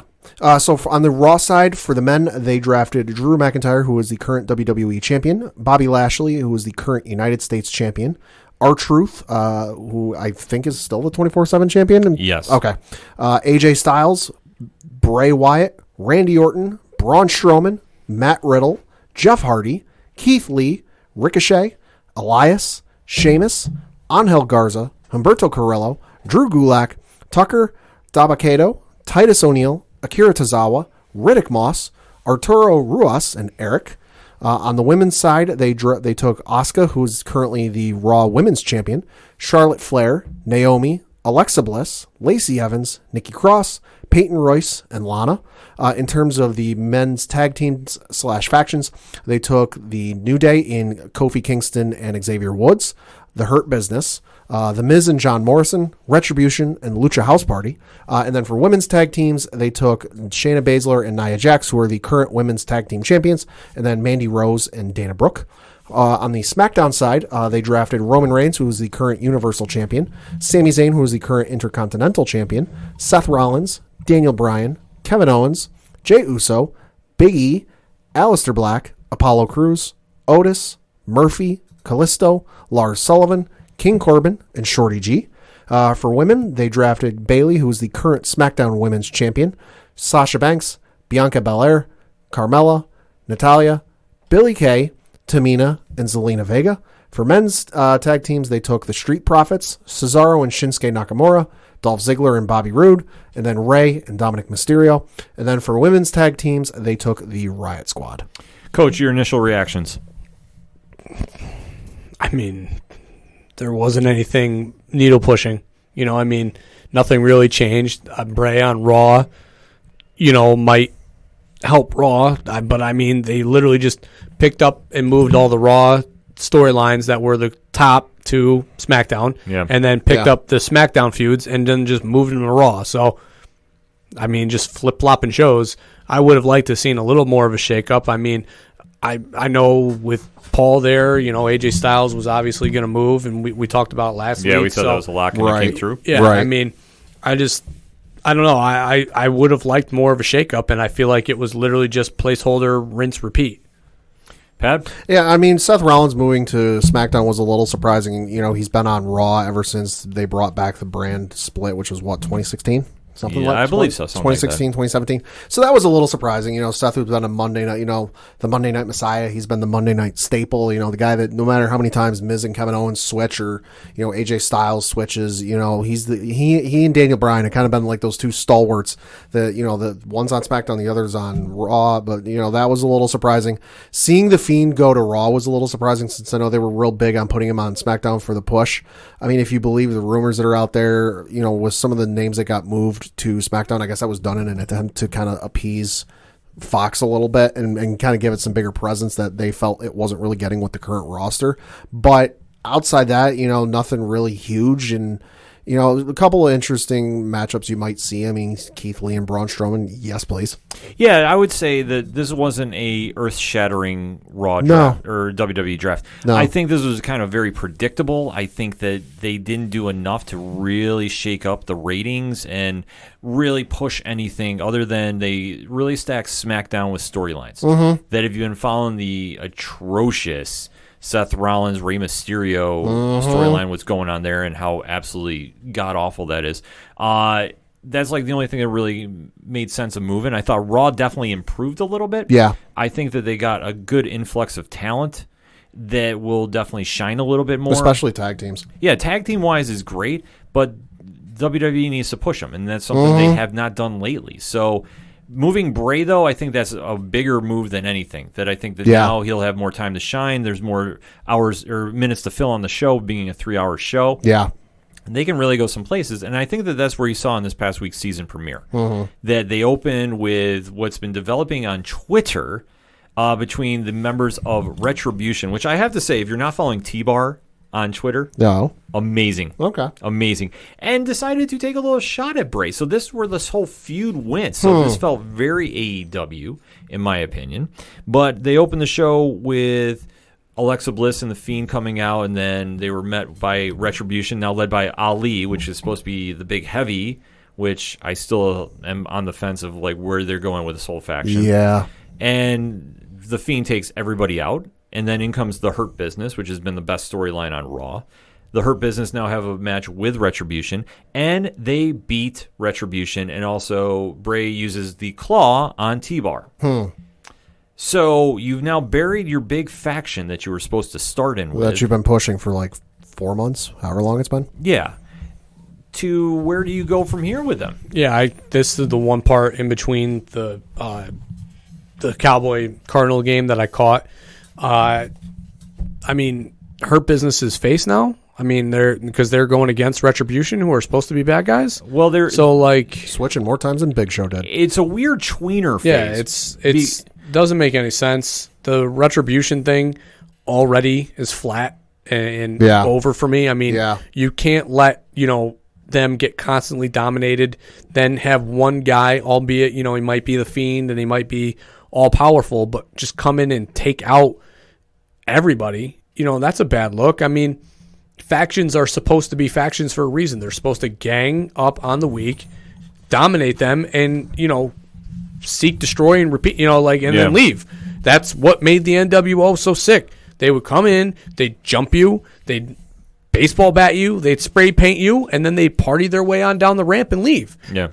So it's, and the whole Retribution being drafted and the contract, it's just like, it's a mess. It's like aces and eights with TNA. Yeah. Like literally, that's all this is. It was literally just, all right, let's take a bunch of words, let's put them on a board and throw darts at them, and whatever sticks is going to be the way we book them. Yeah. I mean, the whole Retribution thing, they screwed the pooch on from the start. I mean, it's Nexus 2.0, but they screwed the pooch faster than they did with Nexus. Or would it be Nexus 3.0 at this point? Who knows? It's worse than that. It's worse because at least when Nexus showed up, and you can still find the video on YouTube of Nexus when they first debuted and they tore the entire friggin' arena, ringside apart and beat the holy hell out of the, commentary team and just tore all the stuff. That was awesome. That to this day, that's still awesome. But they took too long in bringing these guys in, bouncing them all over Hell's Half Acre, not knowing who they are, not knowing what their purpose is, not telling us who the members are. And then when they finally show up, okay, you had segments of them going back, not necessarily T-Bar and all the face people that we know, but just the group itself going backstage and beating the holy hell out of everyone backstage at Raw. Oh, they can beat up some of the best guys in the locker room. Holy shit, these guys are legit threats.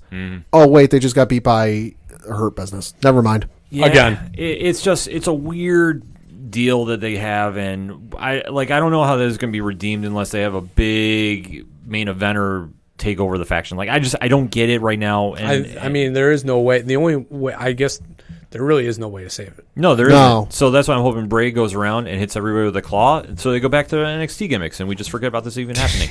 So that's the only thing I'm hoping for. And as for the Hurt Business, it's so weird because they're supposed to be like the cool heels, but they're still doing heel tactics. Like they jumped Titus O'Neil later in the show, so I don't know what they're setting up there. Right. So it's just a weird way to start Raw, but I get why they did it. I mean, obviously, you want to come out the gate with something really hot and get the fans talking.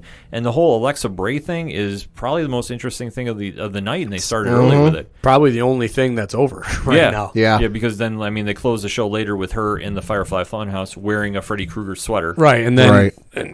Yes, I mean, that's about it. Yeah, so that was about it for that. I mean, the only other noteworthy moments from Raw this past week was AJ Styles has the bouncer from Raw Underground with him. Super cool. Yeah, which it was just kind of like, okay, this is kind of thrown together at random.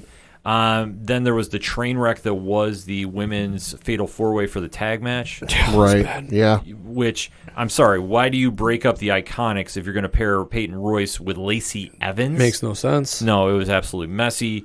So it was just a waste of time, especially with Asuka. I don't know what they're trying to set up, that she's going to fight both Shayna and Nia by herself. Seems like that's the way. But obviously Lana will get involved in it to help in some way. I mean, there's not – the storyline is clearly, yes, it's going to be Asuka being – I don't need help to take these two on. Then eventually, she'll keep getting the one up on them. But once they get them actually in the ring for a match, probably Hell in the Cell, she's going to be down on her luck. In's going to come Lana to make the save to help, Asuka win. And then that will set up their, next match probably on Raw the next night. Yeah, so who knows what's going to happen there. Like I said, it was just kind of all over the place booking. I know Elias came back, and that was supposed to be a big thing, but they're still carrying on old SmackDown storylines with the whole... Yeah. Right, that's like I said. They just picked up and moved. Yeah, but even for this one, which was, how many months old, of the whole Jeff hit Elias allegedly with his car... I mean, it was just kind of a messy way to do the show. The only saving grace, though, was El Gran Gordo. Yeah. Which was Otis. Oh, okay. Yeah. That Tucker was taking on the Miz and Morrison. Then he said I had to go scour the planet for a tag team partner, and I had one, so they had him come out looking like Nacho Libre. Oh. Which, yeah. I mean, it's Otis. And Tucker even said something to, the luchador. And if you go back and watch the video, he goes, oh yeah, Tucker. And it's like, okay, yep. Oh, yeah. Saw that. There's no way to go around it. That was like the only fun moment, because the rest of the show, for being the lead-in for Hell in a Cell, wasn't a good one. No. That they even botched the whole Keith Lee Braun Strowman match because Braun won via a headbutt to the nuts. Reasons. So who knows what they're going to do there. And then even the whole standoff with Drew and Bray to take the show, or Drew and Randy to take the show home.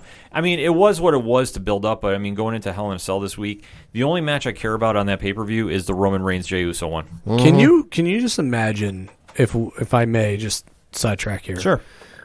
Just imagine if this was like 98 and Vince just said, flip back, and just went, I'm going to invest in the talent that I have now.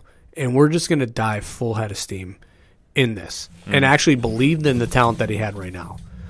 Daniel Bryan, Seth Rollins, Roman Reigns, AJ Styles, the name of top guys who, could potentially draw. Braun, Bray Wyatt, there's names at the top of this card that are still formidable guys. And if Vince just understood and could grasp today, 2020 versus 1975, as much as flack as I like to give AEW, can you just imagine if he just adapted to the times and maybe deferred to Hunter or to Cole or to somebody who's a little bit younger who gets this generation just a little bit more, and they invested in that talent. Adam Cole, I was just going to say, you go further down into NXT. Like you mentioned, Finn Balor, Adam Cole, and Undisputed Era, Johnny Gargano, Tommaso Ciampa. Just some of the names, top tier names you have at NXT that you just look at the names that are on this roster, Raw, SmackDown, NXT. It's one of the best rosters they've ever had, but the product is such utter shit. I mean, just imagine, a Johnny Gargano being a top guy with, if the demographic that they're quote unquote chasing is the kid now, the 5 to 15-year-old. Just imagine, a scrawny little 15-year-old who is kind of, wrestling's cool, but then all of a sudden catching Johnny Gargano winning the title. Yeah. That would be Rey Mysterio when he won it in 2005. Also, because just fantasy booking, I can imagine a fatal 5-way between, say, Seth Rollins, Roman Reigns, Gargano, Ciampa, and Finn Balor.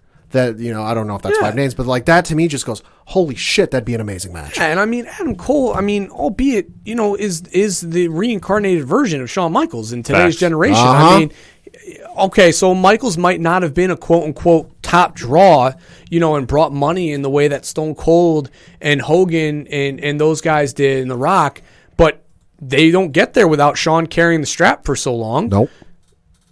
I don't know. I know I'm spitballing here, but I'm just saying, like, just imagine if they invested, instead of having Bill Goldberg show up on the SmackDown screen to tie into the fact that they're going to bring him back at Rumble and stuff. Yep. That to me is talent wasted. It really says something, like we said, just the names you have on that roster, and beyond the ones we mentioned, that in 2020 you have the best, if not one of the best rosters of all time, but you still have to bring back old hands. That it isn't, and bring them back for a title run or a title challenge.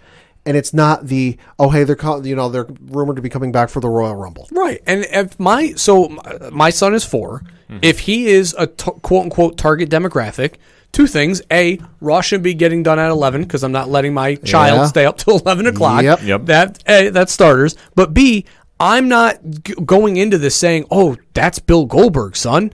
No, like I'm trying to say, hey, look at Finn Balor, look at Gargano, like they're smaller guys and look what they're doing. Yeah, little kid. And if you take talent for talent and you break down the rosters and you talk AEW versus WWE, AEW is not deep. Yeah, they've got a lot. They're top heavy, but once you start getting into the crux of shit, it's not that impressive.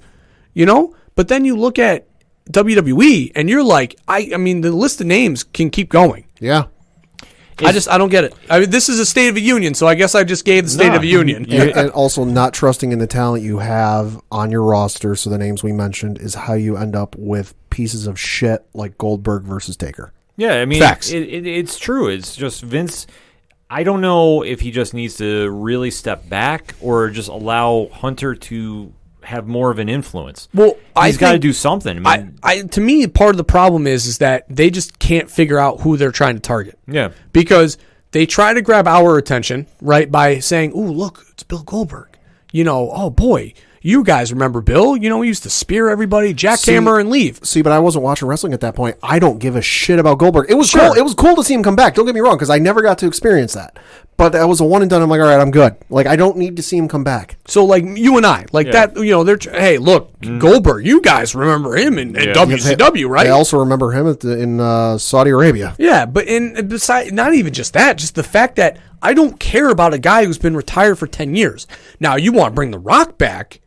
Oh, yeah. You want to bring, even Shawn Michaels I don't want to see back because the story was so perfectly wrapped up with him retiring. I don't need to see it. No. I don't need to see Taker doing Mania matches anymore. No. I mean, but you want to bring The Rock back for my entertainment? I'll absolutely watch him fucking elbow people, drop a people's elbow, throw some shirts in the crowd, smile and wave, have the big stage pyro and walk out. Sign me up for that. But I don't need to see the rest. I'm fine with bringing back the quote unquote legends or the alumni for the Royal Rumble. That's part of the mystique. Right, that's the mystique. That's part of the fun. Like, I remember the one in Philly, I believe, was where Roman won and everyone went fucking ballistic. But I remember Bubba Ray Dudley coming back. And again, hadn't been watching wrestling that long at that point, so I never got to see him. The pop for Bubba Ray Dudley in Philly was amazing. Right. I'm fine with bringing back the alumni and the legends back for a Royal Rumble appearance. That's part of the fun. That's part of, Mick Foley entered the damn thing 3 times in one night. But I don't need to see some of these legends make a comeback and have a match at WrestleMania or SummerSlam or Hell in a Cell. Yeah, or take the shine away from the guys who should be having that spot. No, it's all true, and that's the problem that they have right now, that they haven't elevated and made new stars they have faith in. But it's more falling on Vince than anybody. Oh yeah, no, they've got stars ready in the wings. Vince just can't see past the glory days. Yeah, which, I mean, that's the problem they have. So either you evolve or it passes you by. I mean, I know they're not worried about AEW, nor should they be. No, right. I mean, and they shouldn't. Yeah. You're right. Not domestically. Overseas is a whole other story. Well, that's overseas. I mean, but we have to focus on what they're really driving for, and that's being here in the States. No disrespect to any of our listeners overseas, but this is where Vince has always made his bread and butter. Well, I just know because I saw an article over the weekend that AEW said that in the initial first viewings, they are outdrawing every other broadcasted wrestling show in the UK. which includes Raw, SmackDown, and NXT. And I mean, listen, you can't discredit a guy who's been doing it for years because obviously he wouldn't be where he is today if he wasn't successful in some sort of way. Like, you don't become a millionaire by just getting lucky. Right. You know, I mean, but at the same time, it's like, you know, at some point you have to realize, all right, I need to remove myself from this and start letting other people kind of and branch in. And I mean, you've seen that with NXT, and NXT storylines are great. Yeah. You know, I mean, and maybe is it time to pass over and defer a little bit more to Triple H and not meddle so much? I think so. Yes. I think so. But I mean, will it? No. You've been trying all these changes. You've been trying to rewrite the script and do all this stuff to try and improve ratings. Ratings are awful. They're up and down, and you know they're the worst they've ever been in company history. You know, you've been trying this for so long and nothing's worked. It's time to finally try the thing that you haven't done yet. Well, look how well things were with Paul too when he was Raw. I mean, Yeah. Raw storylines up until the pandemic were hot. Yeah. Oh yeah. You know, I mean, so I guess we can just blame COVID for what is the current state of WWE. Well, I think you have to mix in the factors of everything that's going on in the world right now, and the fact that Vince is scared to let other people grow his product. Yeah. I mean, that's it ultimately boils down to. Because for this draft that we've all been expecting to see big excitement, it was lackluster. Yeah. There was nothing to write home about except for a couple moves, but you have to really stretch to do it. And that's the problem they have. So going into Hell in a Cell, you're not really feeling like this is a big fight feel. This is a big pay-per-view. And how do you shake it up to where you get it to a point where people want to talk about it? That's the question you have. I'm looking at the card for Hell in a Cell. There's only one match I give a shit about, and that's going to be the main event. Well, I mean, eventually Seth's probably going to go back to being a face. Oh yeah, you know, it takes time off. Well, yeah, as soon as when he comes back, you got to think that going into SummerSlam, that he's going to be the face going up against Roman for the summer program, which makes perfect sense and should be the way.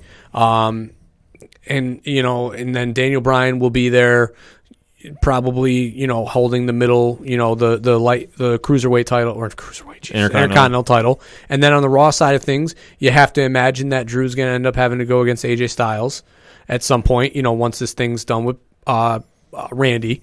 If it's ever done. If it's ever done with Randy. Yeah. Or if Randy just, you know, doesn't outright win the title and you know, Drew's given some time off. But, you know, you got to think that a lot of things are just going to kind of stay the course.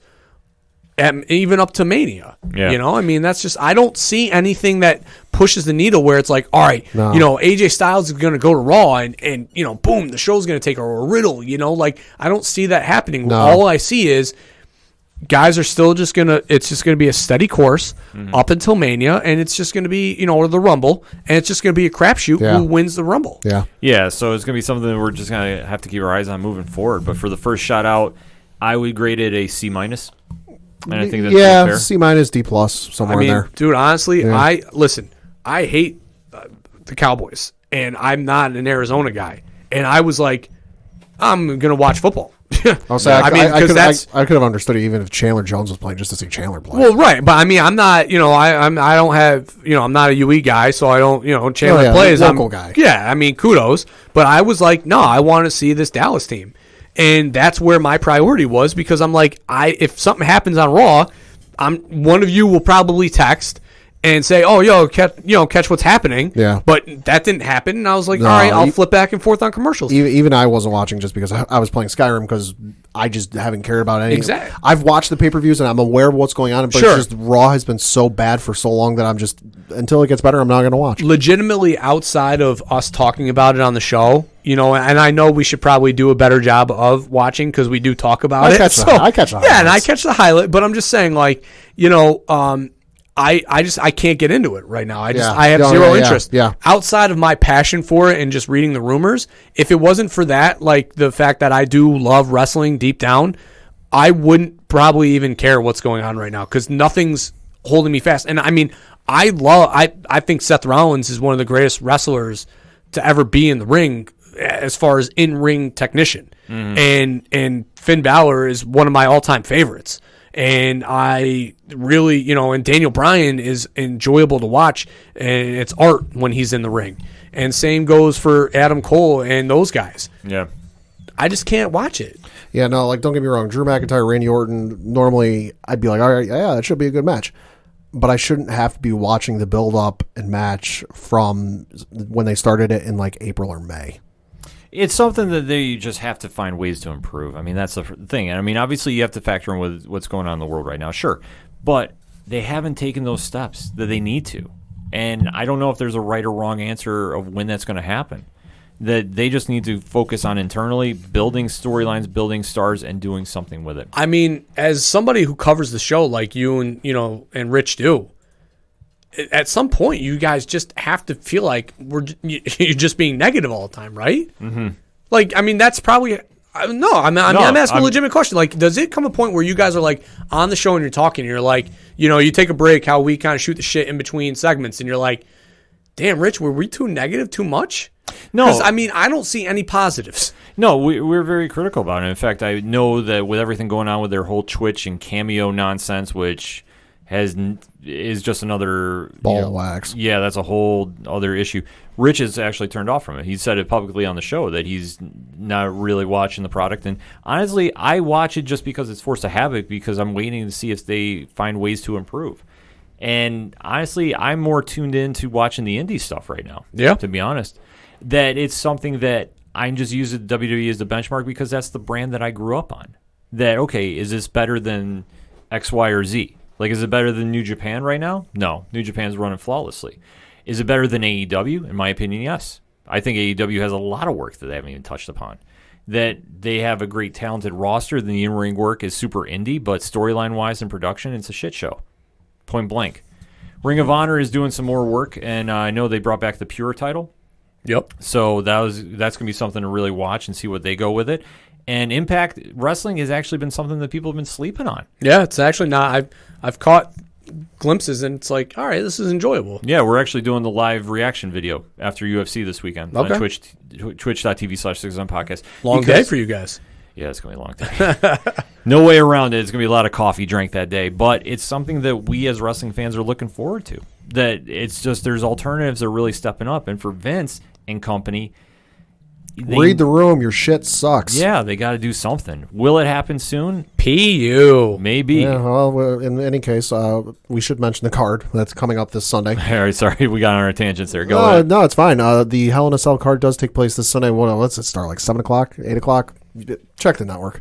For the Universal Championship match, you have Roman Reigns taking on Jey Uso in a Hell in a Cell I Quit match. It should be noted, if I read right, that's the first time this has ever happened in a Hell in a Cell match. Yes, correct. You have, scroll too far. For the WWE Championship, you have Drew McIntyre taking on Randy Orton, also in Hell in a Cell. For the SmackDown Women's Championship, you have Bayley taking on Sasha Banks in Hell in a Cell. You have Jeff Hardy taking on Elias. And then you have Dominic Mysterio versus Seth Rollins versus Murphy. And then you have Kevin Owens taking on Aleister Black. I'm sure there'll be more matches made up in the coming days before the card actually takes place. They're going heavy with it, but it's nothing we haven't seen before, except the I Quit match is the only compelling storyline they have. That one and Kevin Owens, Aleister Black should be good. Yeah, that might be a sleeper. They've fought before on the show, so this one's got to have some crazy stipulation to it. Mm-hmm. Either way, it's gonna be something to check out Sunday on the WWE Network. But the benchmark has been set. Can you improve on what you've had? We gave you the State of the Union address here on the WWE. We'll be recapping Hell in a Cell and telling you how bad it was, or maybe it's surprisingly good this week on next week's show. But definitely hit us in between on OchoDuroParlayHour.com. Let us know what you think of the current state of the WWE. I definitely want to interact with our fans about this. So definitely let's have that conversation. We're going to take a quick break. We'll be right back. 2, 3, 4. Hey, this is Johnny Moose from Excite Wrestling, and you're listening to the ODPH. I didn't mess it up. I thought I would. Right now, back to the guys.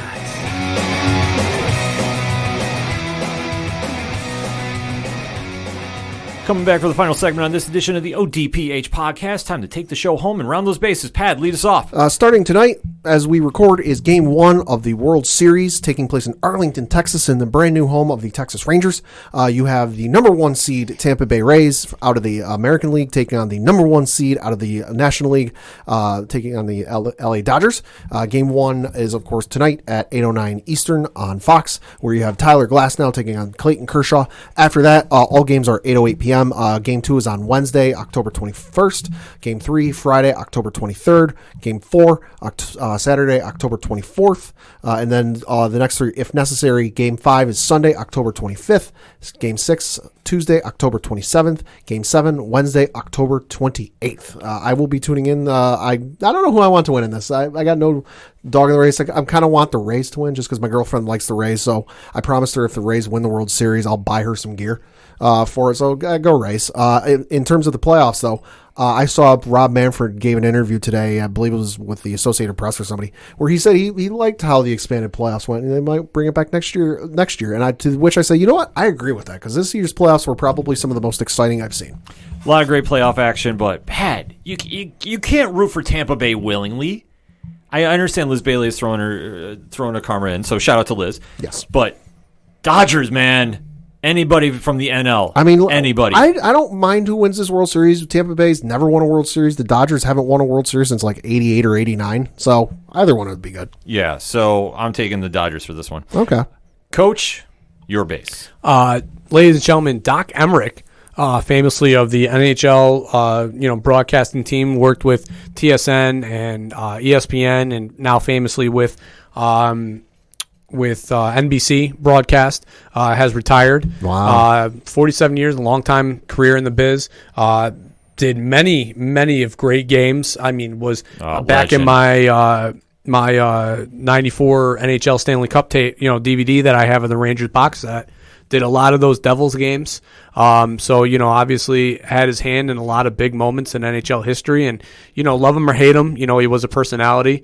I thought he was a lot of fun, when he did games. We watch a lot of MSG, being a Rangers fan, so maybe we didn't get to see him in such large doses as some of my NHL friends who were like, thank God, he retired. But, I guess small doses were better, but yeah. I don't know. We just didn't see him that often, being that the Rangers are always on MSG. So, hats off to you for a great career and enjoy retirement.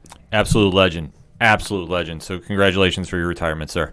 Now let us go into those locks and leaps. Pad, lead us off. Again, I think you're going to like my lock. Currently sitting at a 13-point favorite.